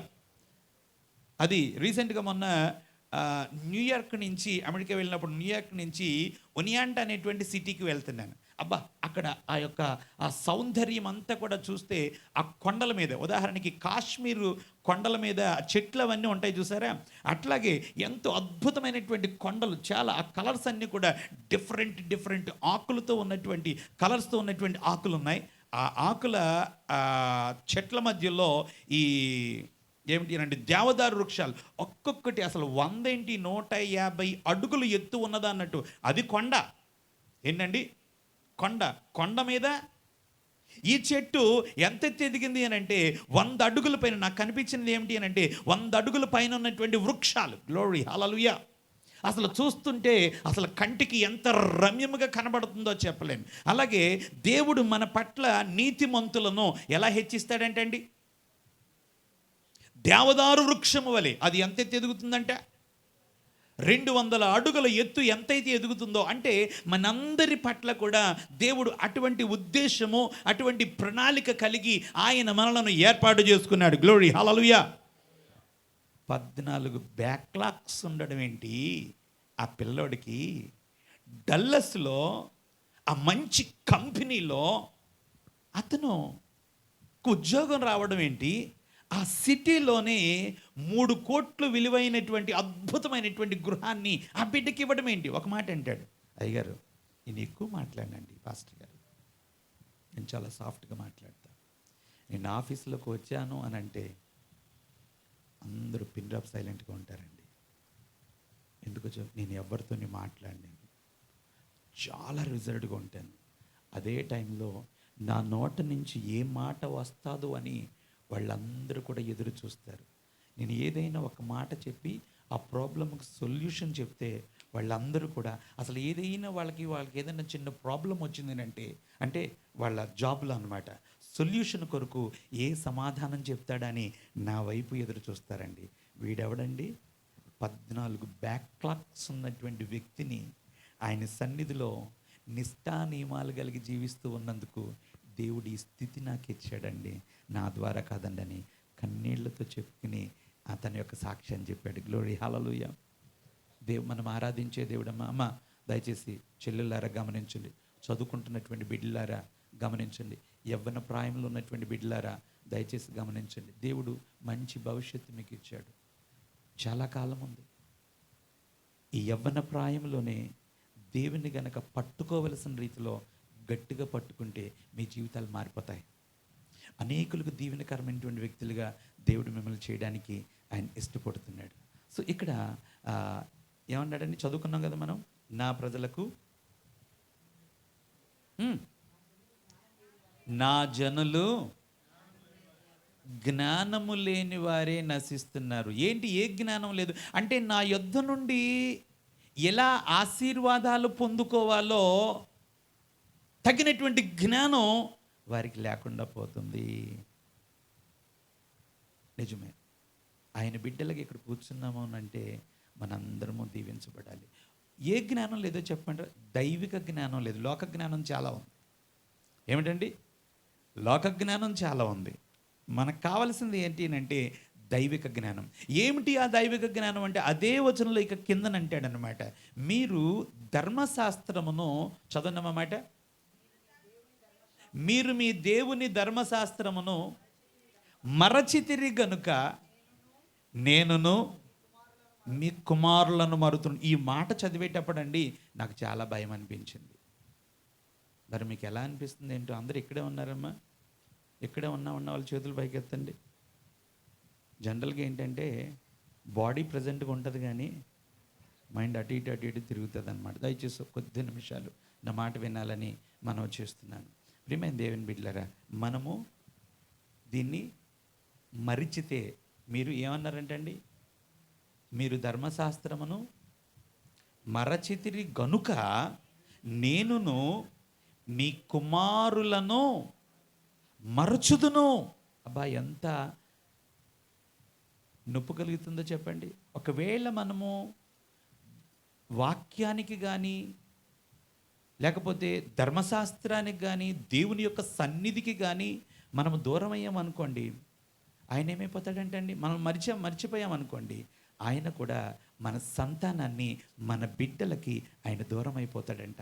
అంటే ఇంకొక మాటలో చెప్పాలి అని అంటే, మన భక్తి ఎంతైతే మనము దేవునికి దగ్గరగా ఉండి దైవిక జ్ఞానము కలిగి దేవుని వాక్యానుసారముగా మన యొక్క జీవితాన్ని, మన కుటుంబాన్ని, మన బిడ్డలను పెంచుతామో ఆయన మనకి దగ్గరగా ఉండి అన్ని అద్భుత ఆశ్చర్య మహత్కార్యములో మన జీవితాల్లో చేసే దేవాది దేవుడై ఉన్నాడు. గ్లోరీ హల్లెలూయా. అంతేకాకుండా ఇంకొక విషయంలో చాలా బాధపడుతున్నాడు ఆయన. 4వ అధ్యాయం 1వ వచనం చదవండి ఒకసారి. 4వ అధ్యాయం 1వ వచనం, అదే గ్రంథం. ఇశ్రాయేలు వారులారా, యెహోవా మాట ఆలకించుడి, సత్యమును కనికరమును దేవుని గూర్చిన జ్ఞానమును దేశమందు లేకపోవుట చూచి. ఆమేన్, హల్లెలూయా. నీ జీవితంలో మాటికి నష్టాలు, నీ జీవితంలో మాటికి కష్టాలు, శ్రమలు, శోధనలు వస్తున్నాయనంటే కారణం ఏంటో దేవుని బిడ్డగా ఒక్కసారి మోకరించి తెలుసుకున్నావా? ఇక్కడ దేవాదేవుడు చెప్తున్నాడు, నా ప్రజలకు ఏమి లేదంటే తెలివి లేదో, తర్వాత జ్ఞానము లేదో, మూడోది ఏమిటి అని అంటే దేవుని గూర్చినటువంటి జ్ఞానం. చదవన్న మా మాట మళ్ళా. నా ప్రజలకు, తర్వాత మొదటి వచ్చిన మొదటి మాట చదవండి అమ్మా. ఆలకించుడి. అది వాళ్ళకి ఏం లేదంటే అని చెప్పండి, గట్టిగా చెప్పాలి. సత్యము, కనికరము. మూడోది ఏంటంటే దేవుని గూర్చిన జ్ఞానం. ఒకటి సత్యం, రెండోది కనికరం, మూడోది దేవుని గూర్చిన జ్ఞానం. ఈ దినాల్లో చాలామంది సత్యము పలకడానికి ఇష్టపడరు. ప్రతిదీ కూడా అబద్ధమే. ముందు అబద్ధం వచ్చి తర్వాత నిజం వస్తుంది. కొంతమంది మాట్లాడతారు. ఎటువంటి మాటలు మాట్లాడతారంటే కూటికి గుడ్డ రాని అబద్ధాలన్నీ ఆడతారు. ఏంటండి? మొట్టమొదటిగా వచ్చేది ఏమిటి అని అంటే స్పష్టంగా అబద్ధమే. ఎదుటివాడికి ఆటోమేటిక్గా అర్థమైపోద్ది, వారిని ఎంత పచ్చి అబద్ధం. ఇప్పుడు నేను చూసి వచ్చానే, వీడు ఎలా అంటాడో చూడు. ప్రాక్టికల్గా ప్లీజ్ దయచేసి గమనించండి. మనము భక్తిలో జారిపోవడానికి, పడిపోవడానికి గల కారణం ఏంటంటే మన యొక్క విశ్వాస జీవితాన్ని కట్టుకుంటులా, మన యొక్క ఆత్మీయ జీవితాన్ని కట్టుకుంటులా. దేవుని గూర్చినటువంటి జ్ఞానము లేకుండా, ఆత్మ సంబంధమైనటువంటి జ్ఞానము లేకుండా మన జీవితాన్ని ఎలా పడితే అలాగా ఎడాపెడా జీవించేయడం వల్ల దేవుని యొక్క ఆశీర్వాదాలు స్పష్టంగా అమ్మా తల్లులారా మనం చూడలేకపోతున్నాం. నా మాటలు ఎంతమందికి అర్థమవుతున్నాయో నాకు తెలియట్లేదు, కానీ ఈ మాటలన్నీ కూడా చాలా భారంతో, ఆత్మ ప్రేరణతో ఈ మాటలు మీకు చెప్తున్నాను. మొట్టమొదటిగా సత్యము మనము కలిగి ఉండాలి. మనం ఆరాధించే దేవుడు ఎటువంటి దేవుడు అంటే సత్యవంతుడైన దేవుడు. గ్లోరీ హల్లెలూయా. అవునా కదా చెప్పండి. ఆయన సత్యం మనలో లేకపోతే ఎట్లాగా? ప్రతి వాడితో కూడా, పిల్లలతో అబద్ధాలాడి, భర్తతో అబద్ధాలాడి, సమాజం పక్కవాడితో అబద్ధాలాడి, అందరితో అబద్ధాలాడి, ఏసే దగ్గరికి వచ్చి కూడా అబద్ధాలాడతాం. నిజమమ్మా. పాస్టర్ గారు మీ ఇంటి దగ్గరికి వచ్చి, అమ్మ ఏమ్మా నువ్వు ఎందుకు రాలేదు అని అంటే, పాస్టర్ గారు అండి అంతా రెడీ అయ్యానండి, కానీ అప్పుడే బయలుదేరేటప్పుడు అండి ఏంటి భయంకరంగా కడుపు నొప్పి వచ్చేసింది పాస్టర్ గారు. నువ్వు ఎవరితో అబద్ధం ఆడుతున్నావు? నువ్వు పాస్టర్ గారితో కాదు, దేవునితోనే. అదే ఆ మాట ఇంకా మీరు ఇంటికి వెళ్ళిన తర్వాత చాలా స్పష్టంగా మీరు చదువుకోండి, మీకు తప్పకుండా అర్థమవుతుంది. ప్రియమైన దేవుని బిడ్డలారా, వీళ్ళు ఎవరిని మోసం చేస్తున్నారంటే ఇశ్రాయేలీలు దేవుణ్ణి మోసం చేస్తున్నారు. ఒక క్రమమైనటువంటి విధానం వారిలో లేదు, సత్యము లేదో. రెండోది ఏమిటి అని అంటే ఏంటంటే కనికరము లేదో. మూడోది ఏమిటి అంటే దేవుని గూర్చినటువంటి జ్ఞానం లేదు. ఈ మూడు ఎవరికైతే, ఏ వ్యక్తికైతే, మందిరంలో అడుగుపెట్టేటువంటి ప్రతి వ్యక్తి కూడా ఎవరిని బిడ్డలారా ఈ మూడు కావాలా. ఒకటి సత్యం, రెండోది కనికరం కావాలి, మూడోది ఏమిటంటే దేవుని గూర్చినటువంటి జ్ఞానం. ఇంకొక మాటలో చెప్పాలంటే దేవుడంటే భయం ఉండాలి. గ్లోరీ హల్లెలూయా. ఎవరంటే భయం చెప్పండి? దేవుడంటే భయం ఉండాలి. అలా ఎప్పుడైతే ఈ యొక్క విశ్వాస జీవితాన్ని కట్టుకుంటామో అలాగే ఆయన ఖర్జూర వృక్షం వలె ఎదిగిస్తాడంట. లెబానోను మీద దేవదారు వృక్షం వలె వారు ఎదుగుతారని దేవుని యొక్క వాక్యం చెప్తుంది. సో ఈ యొక్క దేవదారు వృక్షము ఎదగడానికి గల కారణం ఎంత? 200 అడుగులు ఎత్తు ఎదగడానికి గల కారణం ఏమిటంటే వాటి వేర్లు ఎక్కడికున్నాయంటండి? నీటి కాలవల వారన తన్నుతాయట. ఆమేన్ హల్లెలూయా. నేను చెప్పాను కదా, ఆ చెట్లు ఎక్కడుంటాయి దాని గురించి ఎక్కడ చెప్పబడినప్పుడు కూడా ఆ లెబానోను మీద దేవదారు వృక్షము అంటాడు. మిగిలిన వచనాల్లో కనుక చూసినట్లయితే లెబానోను మీద దేవదారు వృక్షము వలె వారు ఎదుగుదురు, వారు వర్ధిల్లుదురు అని అంటాడు. అంటే ఆ పర్వతం మీద అది ఉన్నప్పటికీ కూడా ఆ పర్వతము మీద నుంచి అది ఎన్ని అడుగులు ఎత్తి ఎదుగుతుందటండి? 200 అడుగులు ఎత్తు ఎదుగుతుంది అంట. ఆ 200 అడుగులు ఎత్తు ఎదుగుతుంది అని అంటే దాని యొక్క వేరు, ప్రియమైన దేవుని బిడ్డలారా, ఎంత లోతుకి అనగా నీళ్లు ఎక్కడైతే ఉంటుందో ఆ నీటి వారకి ఆ నదుల దగ్గర వరకు కూడా దాని యొక్క వేరు ప్రాకుతూ ఉంటుందంట. గ్లోరీ హల్లెలూయా. అలాగే ప్రియమైన దేవుని బిడ్డలారా, మనము కూడా మన యొక్క విశ్వాస జీవితంలో అంటే వాక్య జీవితంలో అన్న మాట వినాలి. లోతైన వాక్య అనుభవంలోనికి మనము వెళ్ళవలసిన వారమై ఉన్నాం. హల్లెలూయా. నాకు చాలా సంతోషం మీ పాస్టర్ గారిని చూస్తే. ఆయన వచ్చిన దగ్గర నుంచి ఆయన టెస్టిమనీ చెప్తుంటే నాకు చాలా ఆశ్చర్యం అనిపించింది. ఇది నన్న ఎంత అద్భుతంగా ఘనంగా ఇలాగా ఈ బహిరంగ కూడికలు జరుగుతున్నాయనంటే దీని వెనక దైవజనులు చేసినటువంటి ప్రార్థన నేను చెప్పకుండా ఉండలేను. ఎందుకో చెప్పమంటారా? ఫ్రమ్ ద బిగినింగ్లో ఆయన ఒక్కరే పని చేసుకునేవాళ్ళట. అవునండి, from the beginning. First meeting ఆయనేనమ్మా, 2 మీటింగ్ ఆయనే, 3 మీటింగ్ ఆయన. ఇవన్నీ చూసి నెమ్మదిగా ఇది నాన్న 59 కదండి, 59వ కూడికకు వచ్చేటప్పటికి నాకు మీకంటే ముందు నేను వచ్చాను. ఆ యవ్వన బిడ్డలను చూసేటప్పటికి నాకు ఎంత సంబరం అనిపోయిందో. హల్లెలూయా. తయారు చేశాడండి ఆయన. సౌండ్ సిస్టమ్, సౌండ్ ఇంజనీర్ ఒక ఆయన ఉన్నాడు, ఒక యవనస్తుడు ఉన్నాడు. అంతేకాకుండా కెమెరా ఇంజనీర్ ఇక్కడే ఉన్నాడు అనమాట. ఇతను ఒకడు ఉన్నాడు. అసలు ఆ చిన్న పిల్లోడు తబలా కొడుతుంటే పిచ్చెక్కిపోయింది. అసలు అయ్యి నేను వచ్చినప్పుడు మంచి బిట్స్ వేసాడండి. అసలు ఇన్ని బిట్లు నీకెక్కడ నాన్న ఏం చదువుతున్నావు నాన్న అంటే 6th క్లాస్ సార్ అన్నాడు. 6th క్లాస్ చదువుకుంటున్నా నువ్వు ఎంత అద్భుతంగా టాలెంటెడ్గా కొడుతున్నావా? ఎంతకాలం అయింది నాన్న నువ్వు ఇలా కొట్టడానికంటే 1 సంవత్సరం పట్టింది సార్. అంటే అర్థం ఏంటి? 5వ తరగతి నుంచి వాడు ఏం చేస్తున్నాడండి? ఆ తబలా ప్లే చేస్తున్నాడు. Really great. ఆ కాంగ్రెస్ట్ ఇంకొకడు ఉన్నాడు. లోనకు చూస్తే ప్రొజెక్టర్ ఉంది కదా, ప్రొజెక్టర్ డైరెక్టర్ ఇంకొకడు ఉన్నాడు. వీళ్ళందరూ ఇంజనీర్లే.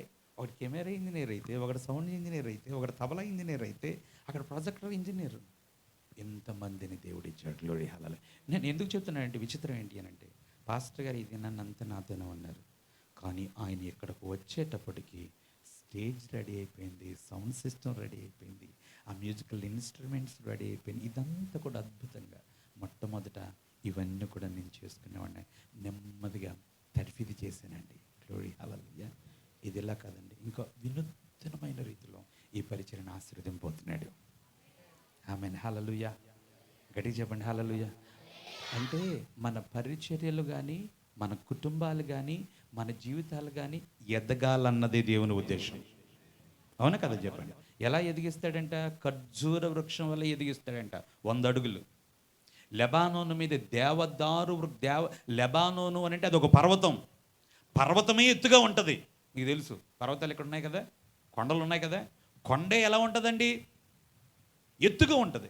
ఆ ఎత్తైనటువంటి కొండ మీద కూడా అది ఇంకొక 200 అడుగులు ఎత్తు ఎదుగుతుంది అంటే, అలా నీ జీవితాన్ని, నా జీవితాన్ని హెచ్చించడానికి దేవుడు ఇష్టపడుతున్నాడు. దానికి సూత్రం ఒక్కసారి నేను మీకు చెప్తాను ప్రియమైన దేవుని బిడ్డలారా. నా టైం అయిపోతుంది కదండి, ఇంకొక కొద్ది నిమిషాల్లో కంప్లీట్ చేస్తాను.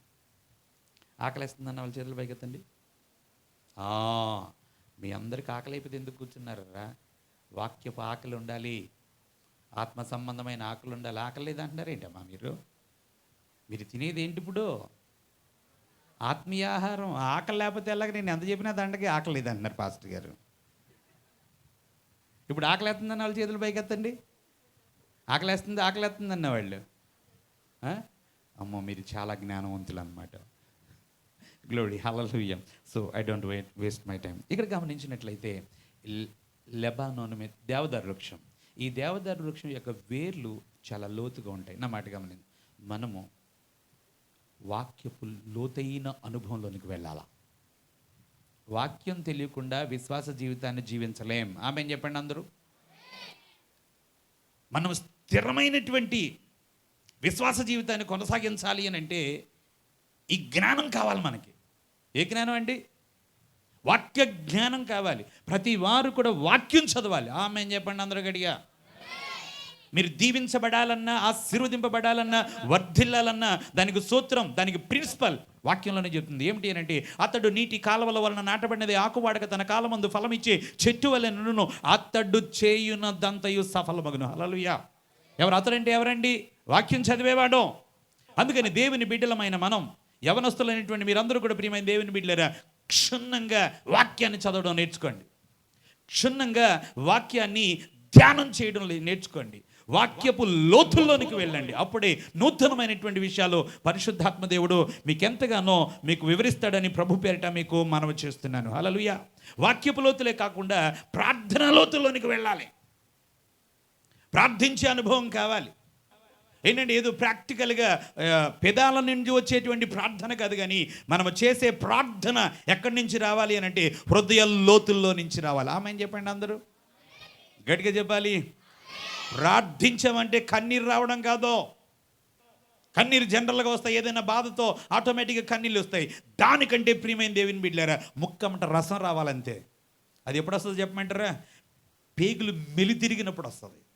వేదనతో, రోదనతో. యేసయ్య అంట గెత్సెమనే వనంలో ప్రార్థన చేస్తే మనలాగా ఈ రసం రాలేదు, ఈ రాలేదు, కానీ ఆయన చెమటే రక్త బిందువులుగా మారినంతగా అంత వేదనతో ప్రార్థన చేశాడు. రోదనతో, వేదనతో చెమటే రక్త బిందువులుగా మారినంతగా ఆయన యేసయ్య ప్రార్థన చేశాడట. అటువంటి ప్రార్థన లోతుల్లోనికి, అటువంటి ప్రార్థన అనుభవంలోనికి మనము వెళ్ళుదముగాక.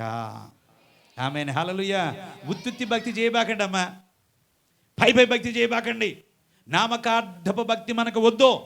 నామకార్థపు భక్తిని ఏమన్నాడు అని అంటే వేషధారణ అంటే వేశ్య బెస్ట్ అని అంటున్నాడు. ప్రియమైన దేవుని బిడ్డలారా, అటువంటి పదాలు మనకొద్దు. చేస్తే యేసయ్య భక్తి ఎలా చేద్దాం చెప్పండి? నిక్కచ్చిగా చేద్దాం. ఆమేన్ అనండి. పచ్చింతో చేద్దాం. ఆమేన్ అనండి. అంటే రోగం వచ్చినోడు ఏది పడితే తింటే ఏమైపోతాడు చెప్పండి? టప్ అంటాడు అనమాట. అవునా కదా చెప్పండి? కామెర్లు ఉన్నటువంటి వాడు గబుక్కున వాడికి చికెన్ టకటక ఆవురు అంటూ తినేసాడు అనుకోండి, ఏమైపోద్ది? దెబ్బన లివర్, కిడ్నీలో టప్పని కొట్టేసి అయిపోతాడు అనమాట. సో అట్లా కాదు, చాలా పచ్యంతో కూడినటువంటి భక్తి మనం చేయాలి. ఈ వేర్లు, దేవదారు వేర్లు ఏమవుతున్నాయంటే నీటి వారికి ఎంతో లోతైనటువంటి అనుభవంలోనికి వెళ్తున్నాయి. ప్రియమైన దేవుని బిడ్డలారా, వాక్య అనుభవం కలిగినటువంటి వారుగా ఉండాలి, ప్రార్థన అనుభవం కలిగినటువంటి వారిగా ఉండాలి. ఈ నీళ్లు దేనికి సాదృశ్యంగా ఉన్నది అని అంటే పరిశుద్ధాత్మకు సాదృశ్యంగా ఉంది. గ్లోరీ, హల్లెలూయా. ప్రతి దినము కూడా మనం ఏం చేయాలంటే మనల్ని మనము దేవుని యొక్క ఆత్మకు అప్పగించుకోవలసినటువంటి వారమై ఉన్నాం. ఉదయకాలం లేచి మనం ప్రార్థన చేసినప్పుడు, నాయన ప్రేమించి నూతన దినం ఇచ్చావు, నీకు వందనాలు. ఈ దినాన్ని నీ ఆత్మ ద్వారా నేను నడిపించబడడానికి దయతో నాకు సహాయం చేయి అని దేవుని దగ్గర మనము ప్రార్థించాలి. ఈ వాక్యము, ఈ ప్రార్థన అవి ఎటువంటి చెప్పమంటారా? 2 రెక్కలు లాంటివి అన్నమాట. ఒక రెక్క వాక్యమైతే మరొక రెక్క ప్రార్థన. ఏదైనా ఒక పక్షి ఉన్నతమైనటువంటి స్థలాలకి ఎగరాలి అని అనుకోండి, ఒక రెక్కతో ఎగురుతుందా? ఎగరాలంటే ఏం చేయాలండి? ఎత్తైన స్థలాలకి ఎక్కాలంటే ఏం చేయాలి? ఇది 2 రెక్కలు ఉంటేనే ఎంత చక్కగా ఎదుగుద్దు. అట్లాగే ఆత్మీయంగా పరిపూర్ణమైన స్థితిలో దేవునికి ఇష్టమైన జీవితాన్ని మనం కొనసాగించాలి అని అంటే ఏం కావాలి చెప్పమంటారమ్మా? 2 కూడా, ఒకవైపు వాక్యం, ఒకవైపు ప్రార్థన. సో ఆ విధమైనటువంటి అనుభవంలోనికి మనం వెళ్ళాలి. రెండోది గమనించినట్టయితే దేవదారు వృక్షానికి మరొక శ్రేష్టమైన లక్షణం ఇచ్చాడు. 104వ కీర్తన 16వ వచనం. క్విక్గా నేను ముగించేస్తాను. 104:16. యెహోవా వృక్షములు తృప్తి పొందుచున్నవి, ఆయన నాటిన లెబానోను దేవదారు వృక్షములు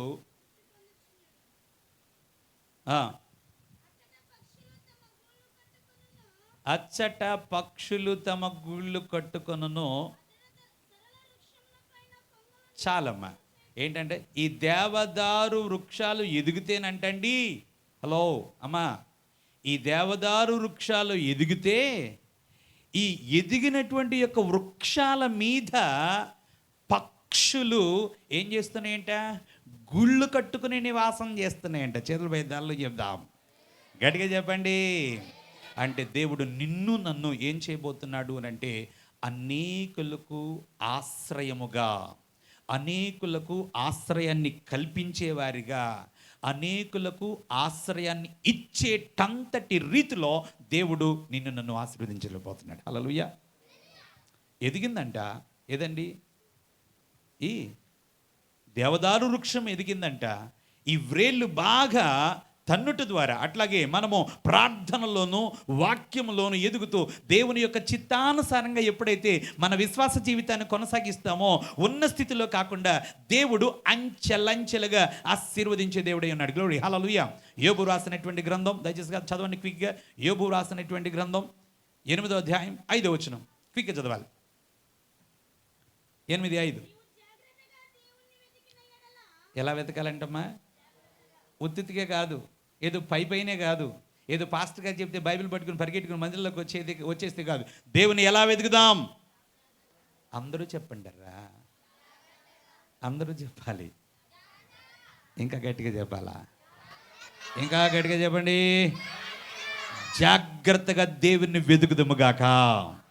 జాగ్రత్తగా దేవుని వెతికినట్లయితే ఏం చేద్దాం? మళ్ళా బ్రతిమలాడదాం. ఏం చేద్దాం? అసలు వచ్చా మీకు బ్రతిమలాడడం వచ్చా? కొంతమందికి చచ్చినారు అది బ్రతిమలాడడం. ఎప్పుడు సీరియసే. ఇక మీ ఇళ్ళల్లో ఇది ఇటువైపు చూస్తే మీ ఇళ్ళలో మీ బట్టలను అడిగితే చెప్తారనమాట మీ మొహాలు ఎలాగ ఉంటాయో. ఎప్పుడు కరుకుగా, ఎప్పుడు కటుగా అనే టైప్లో కొంతమంది ఉంటారమ్మా. సో ప్రియమైన దేవుని బిడ్డలారా, ఇటు గమనించాలి. దేవుణ్ణి బ్రతిమలాడడం నేర్చుకోవాలి. దేవుని దగ్గర కన్నీరు కారుస్తూ దేవుని దగ్గర బ్రతిమలాడినట్లయితే నీవు పవిత్రుడివై యథార్థవంతుడివైన ఎడ్ల నిశ్చయముగా ఆయన నీ యందు శ్రద్ధ నిలిపి నీ నీతికి తగినట్లుగా నీ నివాస స్థలమును వర్ధిల్లింపచేయను. మొదట నీ స్థితి క్రొద్దిగా నున్నను, తుదకు నీవు మహా అభివృద్ధి నగదు. హల్లెలూయా. అది చివరి మాటను చూసారా? అది మనందరి జీవితాల్లో నెరవేర్చాలని ఇష్టపడుతున్నాడు. ఈ దినాన్న ఆరాధనలో పాల్పంపులు పొందినటువంటి సంఘ పెద్దలైనటువంటి పురుషులకి, కూర్చున్నటువంటి మీకు, యవ్వన బిడ్డలందరి పట్ల దేవుని యొక్క ఉద్దేశం ఏమిటి అని అంటే బహుగా వర్ధిల్లుదు. హల్లెలూయా. మొదట నీ స్థితి కొద్దిగా ఉన్న, తుదకు నీవు మహా అభివృద్ధి నొందుదు. ఇలాగే ఈ యొక్క దేవదారు వృక్షము ఆ యొక్క వ్రేళ్ళు నీటి దాకా తన్నగా అవి లోతైన అనుభవంలోనికి, మనము కూడా లోతైన వాక్య జీవితంలో, లోతైన ప్రార్థన అనుభవంలోనికి మనం ఎప్పుడైతే నడిపించబడతామో ఆటోమేటిక్గా మనం ఎదుగుతాం. ఎదిగితే దేవుని యొక్క ఉద్దేశం ఏంటో చెప్పమంటారా? నా గిన్నె నిండి పొర్లుచున్నది అని దావీదంటాడు. ఈ పొర్లుపోయేటువంటి ఆశీర్వాదాలు, విస్తారమైన ఆశీర్వాదాలు, ఆ ఆశీర్వాదాలు దేనికో చెప్పమంటారా? ఇతరులు ఎవరైతే బాధలో ఉన్నారో, ఎవరైతే నష్టంలో ఉన్నారో, ఎవరైతే కష్టంలో ఉన్నారో అటువంటి వారికి చేయూతనివ్వడానికి నిన్ను నన్ను దేవుడు ఏర్పాటు చేసుకున్నాడు. ఆమేన్ చెప్తాం అందరూ, గట్టిగా చెప్పండి. బిగబట్టొద్దు. దేవుడు నిన్ను ఆశీర్వదించే కొలది కూడా చాలామంది ఏంటంటే ముడి మీద ముడి వేసి ఏం చేస్తారంటే దేవునికి ఇవ్వవలసింది ఇవ్వరు. దశంభాగం ఇక్కడికి రాదు, మొక్కుబడులు ఇక్కడికి రావు, కృతజ్ఞతార్పణలు ఇక్కడ దేవునికి చెందవలసిన భాగాలు వెళ్ళవు. లేకపోతే ఇతరుల పట్ల కనికరమ కలిగి జాలి కలిగి ఏదైనా చేయూతనివ్వవలసినటువంటి పనులు కూడా అవి కూడా మనం అవన్నీ బిగబట్టేసుకుంటే ఆశీర్వాదాలు ఎక్కడి దాకా ఎదిగామో అక్కడితో ఏమైపోతుంది చెప్పండి, స్ట్రక్ అయిపోతాయి.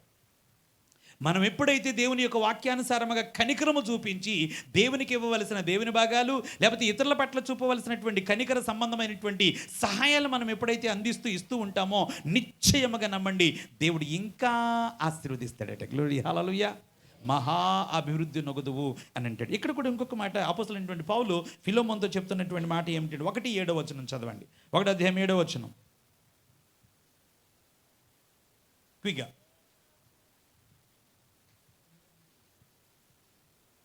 ఒకటి 7 చూసినట్లయితే ఫిలోమోను 1:7 ఫిలోమోను రాసిన పత్రిక. పౌలు భక్తుడు అంటాడు ఇక్కడ,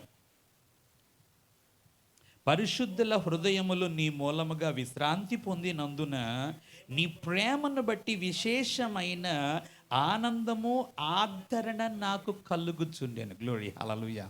అంటే ఇక్కడ ఈ ఫిలోమోను భక్తిలోకి వచ్చాడు, ఆత్మీయంగా ఎదుగుతున్నాడు, ఆత్మీయంగా వర్ధిల్లుతున్నాడు. ఈ యొక్క ఆత్మీయంగా ఎప్పుడైతే వర్ధిల్లుతూ ఉన్నాడో ఆత్మలో వర్ధిల్లిన ప్రకారము కూడా ఇతడు ఏం చేస్తున్నాడంటే ఇతరులకు అనగా ఏమన్నాడు, నీ మూలముగా పరిశుద్ధుల హృదయములో నీ మూలముగా విశ్రాంతి పొందుచున్నవి. అంటే దాని అర్థం ఏమిటి అని అంటే ఇతడు తను ఆత్మీయతలో పరిశుద్ధతలో అన్ని విధాల్లో కూడా వర్ధిల్లినటువంటి విధానమును బట్టి తన యొక్క స్థితి స్థాయి స్తోమతను బట్టి ఇతరులకి సహాయం చేస్తూ ఉన్నాడంటే. చేతుల వైద్యాల్లో చెప్దాం, ఈ వార్త ఎవరికి తెలిసిందండి? అపోస్తలుడైనటువంటి పౌలుకు తెలిసింది. ఆ వార్త ఎప్పుడైతే పౌలు గారికి తెలిసిందో పౌలు గారి ప్రత్యేకంగా మెన్షన్ చేసి పౌలు గారు అంటున్నారు, ఏమంటున్నారంటే ఈ వార్త నీ ప్రేమను బట్టి విశేషమైనటువంటి ఆనందము ఆదరణ నీవు చేస్తున్నటువంటి కార్యములను బట్టి నాకు కలుగుతుంది అంటాడు. గ్లోరీ హల్లెలూయా. షునేమీర్ అలాంటండి దైవజనునికి ఇంటి మీద ఒక గది కట్టిందంట. తెలుసా మీకు ఆ కథ? తెలుసండి? ఎవరండి? ఘనురాలైనటువంటి షునేమీరాలన్నమాట. ఆ గది కట్టి ఏం చేసిందండి, ఆ గదిలో చక్కగా దైవజనునికి కుర్చీ, బల్ల, దీపస్తంభం, మంచం. ఎందువలన అనగా చాలా దూరం నుంచి దైవజనుడు వచ్చి అక్కడ పరిచర్య చేస్తున్నాడు. ఏమీ ఆశించలేదు ఆవిడ. ఏమైనా ఆశించిందా? ఏమీ ఆశించలేదు. తనకున్నటువంటి సమృద్ధిని బట్టి దైవజనుడు ఎంతో ప్రయాసపడుతున్నాడని ఆ ప్రయాసను చూసి తనకి ఏదో ఒక విధముగా సహాయం చేద్దామని అనుకుంది, సహాయం చేసింది. వెంటనే దేవుడు చూచాడు, ఆ ఇంటిలో ఏ కొరత అయితే కొన్ని సంవత్సరాల నుంచి తీర్చబడడం లేదో ఆ యొక్క కొరతను దేవుడు తీర్చాడు. గ్లోరీ హల్లెలూయా. నిజమే ప్రియమైన దేవుని బిడ్డలారా, దేవుడు మనల్ని హెచ్చించే కొలది మనం ఏం చేయాలి అని అంటే ఇతరుల పట్ల కరుణ కలిగినటువంటి వారముగా ఉందుముగాక. తర్వాత ఈ యొక్క దేవదారు వృక్షాన్ని దేంతో పోల్చాడు అని అంటే మహిమ కలిగిన దానిగా పోల్చాడు. ఎలా పోల్చాడు చెప్పండి? మహిమ కలిగిన దానిగా పోల్చాడు. మహిమ యెహెజ్కేలు రాసినటువంటి గ్రంథం 17:23 చూసినట్లయితే శ్రేష్టమైన అన్నటువంటి మాట మనం చూస్తాం. ఏంటండి? శ్రేష్టమైన. ఈ శ్రేష్టమైనటువంటి పదాన్ని ఒరిజినల్ ట్రాన్స్లేషన్లో కనుక చూసినట్లయితే మహిమ కలిగిదిగా. అందుకే ఈ యొక్క దేవదారు వృక్షాన్ని దేంతో పోలుస్తున్నాడంటే మహిమ కలిగినటువంటి వృక్షంగా పోలుస్తున్నాడు. శ్రేష్టమైన వృక్షంగా పోలుస్తున్నాడు. ఈ దేవదారు వృక్షంతో ఎవరిని పోలుస్తున్నాడంటే దేవుడు మనలను పోలుస్తున్నాడు, నీతిమంతులను పోలుస్తున్నాడు. అంటే మనల్ని ఏం చేయడానికి ఇష్టపడుతున్నాడు అని అంటే మహిమ కలిగిన వారముగా. గ్లోరీ హల్లెలూయా. మన విశ్వాస జీవితం బాగా లోతుగా మనము గనక ఉన్నట్లయితే, లోతైన విశ్వాస జీవితంలోనికి మనం ఎదిగినట్లయితే మనము అనేకులకి దీవెనకరంగా దేవుడు మనల్ని చేస్తాడు. అంత మాత్రమే కాదు కానీ మహిమ కలిగినటువంటి వ్యక్తులుగా మనల్ని అందరినీ కూడా తీర్చిదిద్దుతాడు. మూడోదిగా గమనించినట్లయితే ప్రియమైన దేవుని బిడ్డలారా, శాశ్వతమైనటువంటి జీవితాన్ని ఇస్తాడట. దయచేసి చూడండి ఒక మాట, ఈ దేవదారు వృక్షం ఎంత ఎదుగుద్దని చెప్పానండి? విషయం ఏంటో చెప్పమంటారా? అది 2000 సంవత్సరాల కంటే ఎక్కువగా జీవిస్తుందట. ఎంత? 200 అడుగులు ఎంతైతే ఎదుగుద్దో, ఏం 2000 అన్నానా ఏంటి? 200 అడుగుల కంటే ఎంతైతే ఎదుగుద్దో అట్లాగే అది జీవించే కాలం చూసినట్లయితే 2000 సంవత్సరాల కంటే ఎక్కువ అది జీవిస్తుందట. అంతేకాకుండా ఆ 2000 సంవత్సరాలు కూడా అది ఫలాన్ని ఇస్తూనే ఉంటుందంట దేవదారు వృక్షం. గ్లోరీ హల్లెలూయా. అట్లాగే మనకు కూడా దేవుడు ఏమిస్తున్నాడు చెప్పమంటారు? నిత్య జీవాన్ని ప్రసాదిస్తూ ఉన్నాడు. ఏమిస్తున్నాడు చెప్పండి? మనకు మరణం అనేది లేదు. క్రీస్తును నమ్మి క్రీస్తును విశ్వసించినటువంటి మన జీవితాలకు ప్రియమైన దేవుని బిడ్డలరా, మనలో ఉన్నటువంటి పాపాన్ని, శాపాన్ని, ఆ మరణ భయాన్ని తొలగించి మనందరికి కూడా దేవుడు ఏం ప్రసాదించాడు అంటే నిత్య జీవమును ప్రసాదించాడు. అందుకనే నీతిమంతుడిని దేంతో పోలుస్తున్నాడు అంటే ఆ ఖర్జూరపు చెట్టుతోనూ అట్రీతిగానే దేవదారు వృక్షంతో పోలుస్తున్నాడు. సుప్రియమైన దేవుని బిడ్డలరా, ఇట్లాంటి చక్కటి శ్రేష్టమైనటువంటి గుణలక్షణాలు గనక మనం కలిగినట్లయితే దేవుడు మనలను విడిచిపెట్టువాడు కాదు. దేవదారు వృక్షం ఏమిటి అంటే, ఒకటి ఎంతో వేరుపారినటువంటి అనుభవం. అది దేనికి సాదృశ్యంగా ఉందంటే దేవుని యొక్క వాక్యానికి, ప్రార్థన జీవితానికి సాదృశ్యంగా ఉంది. రెండో దేవదారు వృక్షంలో చూసినట్లయితే మహిమ కలిగిన దాన్ని చేస్తాడట. మూడోది నిత్య జీవాన్ని ప్రసాదిస్తాడు. ఇటువంటి శ్రేష్టమైనటువంటి లక్షణాలన్నీ కూడా దేవుడు మనకి ఇవ్వడానికి ఆయన ఇష్టపడుతున్నాడు. అంతేకాకుండా ఖర్జూరు వృక్షానికి వచ్చినట్లయితే అది పాపమునకు అది బయటేమో గట్టిగా ఉంటుంది, లోన ఎలా ఉంటుంది చెప్పండి? మెత్తగా ఉంటుంది. మనము కూడా ఎట్లా ఉండాలి అని అంటే పైకి పాపము విషయంలో లేకపోతే లోక ఆచారాల విషయంలో మనము గట్టిగా ఉండి, అంతేకాకుండా మెత్తని దయగలిగిన జాలి కలిగినటువంటి హృదయాన్ని కనుక మనం కలిగి ఉన్నట్లయితే ఈ 2 చెట్లను ఎలా అయితే దేవుడు హెచ్చించాడో, అభివృద్ధి చేశాడో, వాటికి ఏ విధమైనటువంటి శ్రేష్టమైన గుణలక్షణాలు ఇచ్చాడో మనకి కూడా అటువంటి శ్రేష్టమైనటువంటి దీవెనలు, ఆశీర్వాదాలు ఇవ్వడానికి ఆయన ఇష్టపడుతున్నాడు. ప్రియమైన దేవుని బిడ్డలారా, ఫైనల్గా నేను చెప్పేటువంటి మాట ఏమిటంటే ఈ భక్తి నామకార్థంగా చేయొద్దు. మనం ఆరాధించే దేవుడు శక్తి కలిగిన దేవుడు. మనందరి పట్ల కూడా దేవుడు ఒక ఉద్దేశాన్ని కలిగి ఉన్నాడు, ఓ ప్రణాళిక కలిగి ఉన్నాడు. ఏమిటి అని అంటే మనము ఎదగాలి, వర్ధిల్లాలి, ఆశీర్వదింపబడాలి. మన ఆశీర్వాదం అనేకులకు ఎలా ఉండాలంటే ఆశీర్వాదదాయకంగా ఉండాలి. అలాగ మనం ఆశీర్వాదదాయకంగా మనం వర్ధిల్లాలి, మనం విస్తరించాలి అని అంటే మనము కూడా ఎలా ఉండాలంటే నీతి, యథార్థత, పరిశుద్ధత కలిగి వాక్యపు లోతుల్లోనికి మనము వెళ్ళినటువంటి వారమై, లోతైన ప్రార్థన అనుభవం కలిగినటువంటి వారమై, నిష్ఠ కలిగినటువంటి భక్తి విశ్వాస జీవితాన్ని మనం జీవించినట్లయితే ఆయన మనలను హెచ్చించి వర్ధిల్లింపచేసే దేవుడై ఉన్నాడు. హల్లెలూయా. 92వ కీర్తన 13వ వచనంలో కూడా చూసినట్లయితే మరొక మాట కూడా అంటాడు. ఏమంటాడు చెప్పండి? వారు దేవుని యొక్క మందిరంలో నాటబడినటువంటి వారే, వారు వర్ధిల్లెదరు. గ్లోరీ హల్లెలూయా. ఇటువంటి లక్షణాలు కలిగినటువంటి మనము ఇవన్నీ కూడా ఎందులో ఫలింపజేయాలి? దేవుని యొక్క మందిరంలో. దేవుని యొక్క మందిరాన్ని మనం ఎప్పుడు కూడా ఎన్నడూ కూడా విడిచిపెట్టడానికి వీల్లేదు. సకల దీవెనలు, సకల ఆశీర్వాదాలు ఎక్కడున్నాయి అని అంటే దేవుని మందిరంలోనే. దావీదు లాంటి భక్తుడు అంటాడు, ఏమంటాడంటే దేవుని మందిరమునకు వెళ్ళుదామని జనులు నాతో అన్నప్పుడు నేను సంతోషించి తిని. గ్లోరీ హల్లెలూయా. అంత మాత్రమే కాదు కానీ ఇంకా కిందకు వచనంలో అంటాడు ఏమిటి అంటే నీ మందిరపు మేలు చేత మమ్ములను తృప్తిపరచుచున్నావు. గ్లోరీ హల్లెలూయా. మనమందరము దీవించబడాలి అని అంటే గృహాల దగ్గర ఉంటే మనం దీవించబడం, దేవుని మందిరంలోకి వస్తే దీవించబడతాం. గ్లోరీ హల్లెలూయా. ఆ విధముగా దేవుని యొక్క మందిరంలోకి వచ్చినట్లయితే మనము లోతైన అనుభవంలోనికి వెళ్ళి ఎంతగానో దేవుడిచ్చే శ్రేష్టమైన ఆశీర్వాదాలు పొందుకుంటాం. అటువంటి ఆత్మ జ్ఞానము, దైవిక జ్ఞానము దేవుడు మీకు దయచేసి తన దయలో, తన కృపలో మిమ్మల్ని, మీ కుటుంబాలను వర్ధిల్లింప చేయనుగాక. ఆమేన్. అందరూ కూడా తలలు వంచి కళ్ళు మూసుకొని ప్రార్థన చేసుకుందాం. గ్లోరీ హల్లెలూయా, హల్లెలూయా. మరి రాజానికే వందనాలయ్యా, మరక్షకానికే వందనాలు. అందరూ కూడా మోకరించాలి, ప్రతి వారు కూడా మోకరించాలి, ప్రార్థన చేసుకుందాం. ఎంతో శ్రేష్టమైనటువంటి మాటలు ఇది నా పరిశుద్ధాత్మ దేవుడు మనకు అందించాడు. మనము దీవించబడాలి, మనం వర్ధిల్లాలి, మనం ఆశీర్వదించబడాలి. ఖర్జూర వృక్షం వలె నీతిమంతులు ఖర్జూర వృక్షము వలె వారు ఎదుగుదురు. లెబానోను మీద దేవదారు వృక్షము వలె వారు ఎదుగుదురు అని దేవాదేవుడు చెప్తూ ఉన్నాడు. ఇది ఆయన సన్నిధిలోకి వస్తున్నటువంటి మనమందరము కూడా ఎదగాలని, వర్ధిల్లాలని, ఆశీర్వదింపబడాలని దేవాది దేవుడు కోరుకుంటున్నాడు. ప్రియమైన దేవుని బిడ్డ, ఇది దీవించబడాలనుకుంటున్నావా? ఆశీర్వదించబడాలనుకుంటున్నావా? నూతనమైనటువంటి కార్యాలు, అద్భుత కార్యాలు, ఆశ్చర్య కార్యాలు నూతనముగా నీ జీవితంలో, నీ కుటుంబంలో జరగాలని నువ్వు ఆశిస్తూ ఉన్నావా? ఒక్కసారి మోకరించిన నీవు చిన్న ప్రార్థన చేసుకో. యేసయ్యా, ఇది నువ్వు నాతో మాట్లాడినందుకు నీకు వందనాలయ్యా. నాయనా, నీ వాక్యానుసారముగా నా జీవితాన్ని కట్టుకోవడానికి దయతో సహాయం దయచేయండి అయ్యా అని ఒకసారి ప్రార్థన చేద్దాం. అందరూ కూడా స్వరాలు పైకెత్తి దేవునికి స్తోత్రాలు చెప్దాం. అందరూ కూడా స్తోత్రం చెప్పండి. స్తోత్రం స్తోత్రం స్తోత్రం. పరిశుద్ధుడా పరిశుద్ధుడా మీకు వందనాలు. నాతో మాట్లాడినందుకే నీకు వందనాలు మా ప్రభువా. అవును ప్రభువా, నీతిమంతులు ఖర్జూర వృక్షము వలె మొవ్వువేయుదురు అని వాక్యము సెలవిస్తూ ఉన్నది. దేవదారు వృక్షము వలె వర్ధిల్లుతారని వాక్యము సెలవిస్తున్నదయ్యా.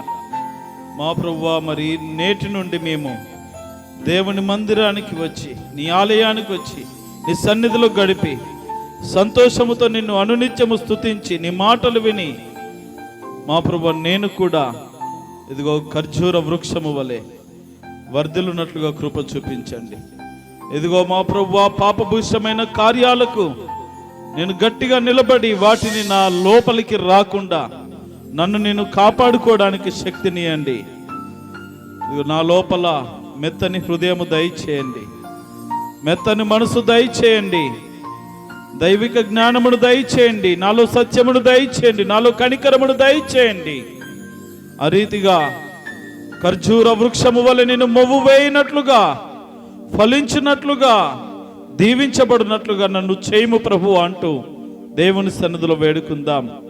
అదేవిధముగా దేవదారు వృక్షము వలె ఇదిగో వేర్లు వాక్యపు లోతులకు వెళ్ళునట్లుగా, వాక్యములో ఫలించినట్లుగా, ప్రార్థనలో ఫలించినట్లుగా, అసలు సిసలైనటువంటి దేవుడు మెచ్చేటటువంటి అద్భుతమైన భక్తి చేయనట్లుగా, ఈ రీతిగా మన జీవితాలను కట్టుకోవడానికిగా ప్రతి ఒక్కరు కూడా ప్రార్థన చేద్దాం. అవును ప్రభువా, వాక్యమును నాలో నింపండి అయ్యా. వాక్యానుసారంగా నేను జీవించాలయ్యా. ప్రార్థనలో నేను ఎదగాలి నాయన, నీతిగా బ్రతకాలి నాయన, యథార్థముగా జీవించాలి. నీ మందిరములో నేను అనునిత్యము వర్ధిల్లాలి. ఆ రీతిగా నన్ను సిద్ధము చేయము ప్రభు అంటూ ప్రతి ఒక్కరు వేడుకొనుచు ప్రార్థిస్తూ ఈ రోజున ఒక తీర్మానము చేసుకోండి. నేను నీతిమంతురాలనుగా నేను బ్రతుకుతాను. దేవుని మందిరానికి వస్తాను. క్రమము తప్పకుండా మందిరములో జరుగుతున్న కార్యక్రమంలో పాలు పొందుతాను. నేను ఖర్జూర వృక్షం వలె వర్ధిల్లుతాను. దేవదారు వృక్షం వలె వర్ధిల్లుతాను. దేవానకటి కృపను దయచేయమని ఒక తీర్మానముతో వెళ్ళండి. దేవుడు అట్టి కృపను మీకు ప్రసాదించగలుగుతాడు. అందరూ కూడా రీతిగా ప్రార్థిస్తూ ఒక తీర్మానము చేసుకుని చుంటుండగా దైవజనులు రెవరెండ్ ప్రవీణ్ కుమార్ గారు ప్రార్థనలు నడిపిస్తారు. అందరము ప్రార్థనలో ఏకీభవించుదాం. మా ప్రభువా, మా దేవా, ఈ సమయం కొరకై నీకు వందనములు, స్తోత్రములు. నీ దాసుని మీరు నిలబెట్టుకొని మా అందరితో మాట్లాడినందుకు నీకు కృతజ్ఞతలు చెల్లిస్తున్నాము. మేము వర్ధిల్లాలని, ఎదగాలని నీవు ఆశిస్తుండగా నీ ఉద్దేశమును గ్రహించగలిగి నీవు కోరినట్టి జీవితాలు మేము జీవించి మీరు మాకు అనుగ్రహించిన సిద్ధపరిచిన వాటన్నిటినీ అనుభవించే అనుభవంలోనికి మమ్మల్ని అందరినీ నడిపించండి. ఖర్జూర వృక్షము కలిగి ఉన్న ఆ లక్షణములను, దేవదారు వృక్షము కలిగిన ఆ లక్షణాలను మేము మా జీవితాల్లో కలిగి ఉండి ప్రభువా, వాక్యపు లోతుల్లో, ప్రార్థన అనుభవంలో మేము ఎదిగి వర్ధిల్లి నీ సన్నిధిలో నాటబడిన వారమై అన్ని విషయాల్లో ఎదిగి వర్ధిల్లి నీ నామానికి మహిమకరంగా, అనేకులకు ఆశీర్వాదకరంగా, ఆశ్రయముగా, ఆదరించి వారిగా, అనేకులను కనికరించి వారిగా మమ్మల్ని మార్చుమని ప్రార్థన చేస్తున్నాం తండ్రి. ఇంకా మారు మనసు రక్షణ అనుభవం లేని బిడ్డల్ని రక్షణ అనుభవంలోనికి నడిపించండి. వారి పాపభూయిష్టమైన జీవితంలో నుంచి విడుదలను అనుగ్రహించి నీ రక్తంలో కడగబడి నీతిమంతులుగా చేయబడే స్థితిని వారికి అనుగ్రహించండి. రక్షించబడిన వారిని పాపపు విషయములో రాజీ పడని జీవితాన్ని ప్రసాదించండి. పరిశుద్ధమైన జీవితాన్ని ప్రభువా, నీవు మెచ్చుకునే భక్తిని చేయగలిగిన స్థితిని వారికి ప్రసాదించండి. ఈ వాక్యాన్ని మా జీవితాల్లో ఫలింపజేసి ఆ రీతిగా జీవించుటకు నీ పరిశుద్ధాత్మ శక్తిని మా అందరికీ అనుగ్రహించమని వాక్యాన్ని అందించిన దాసుని, కుటుంబాన్ని, పరిచర్యను ఆశీర్వదించి వృద్ధి పొందించి ఇకను మీ మహిమార్థమై అనేక చోట్ల ఘనముగా బలముగా వాడుకొనుమని విన్న వాక్యమును మా అందరి జీవితాల్లో ఫలింపజేసి మహిమా ఘనత ప్రభావాలు మా అందరి ద్వారా మీరు ఒక్కరే పొందుకొనుమని క్రీస్తు పేరిట వేడుచున్నాం పరలోకపు తండ్రి, ఆమేన్.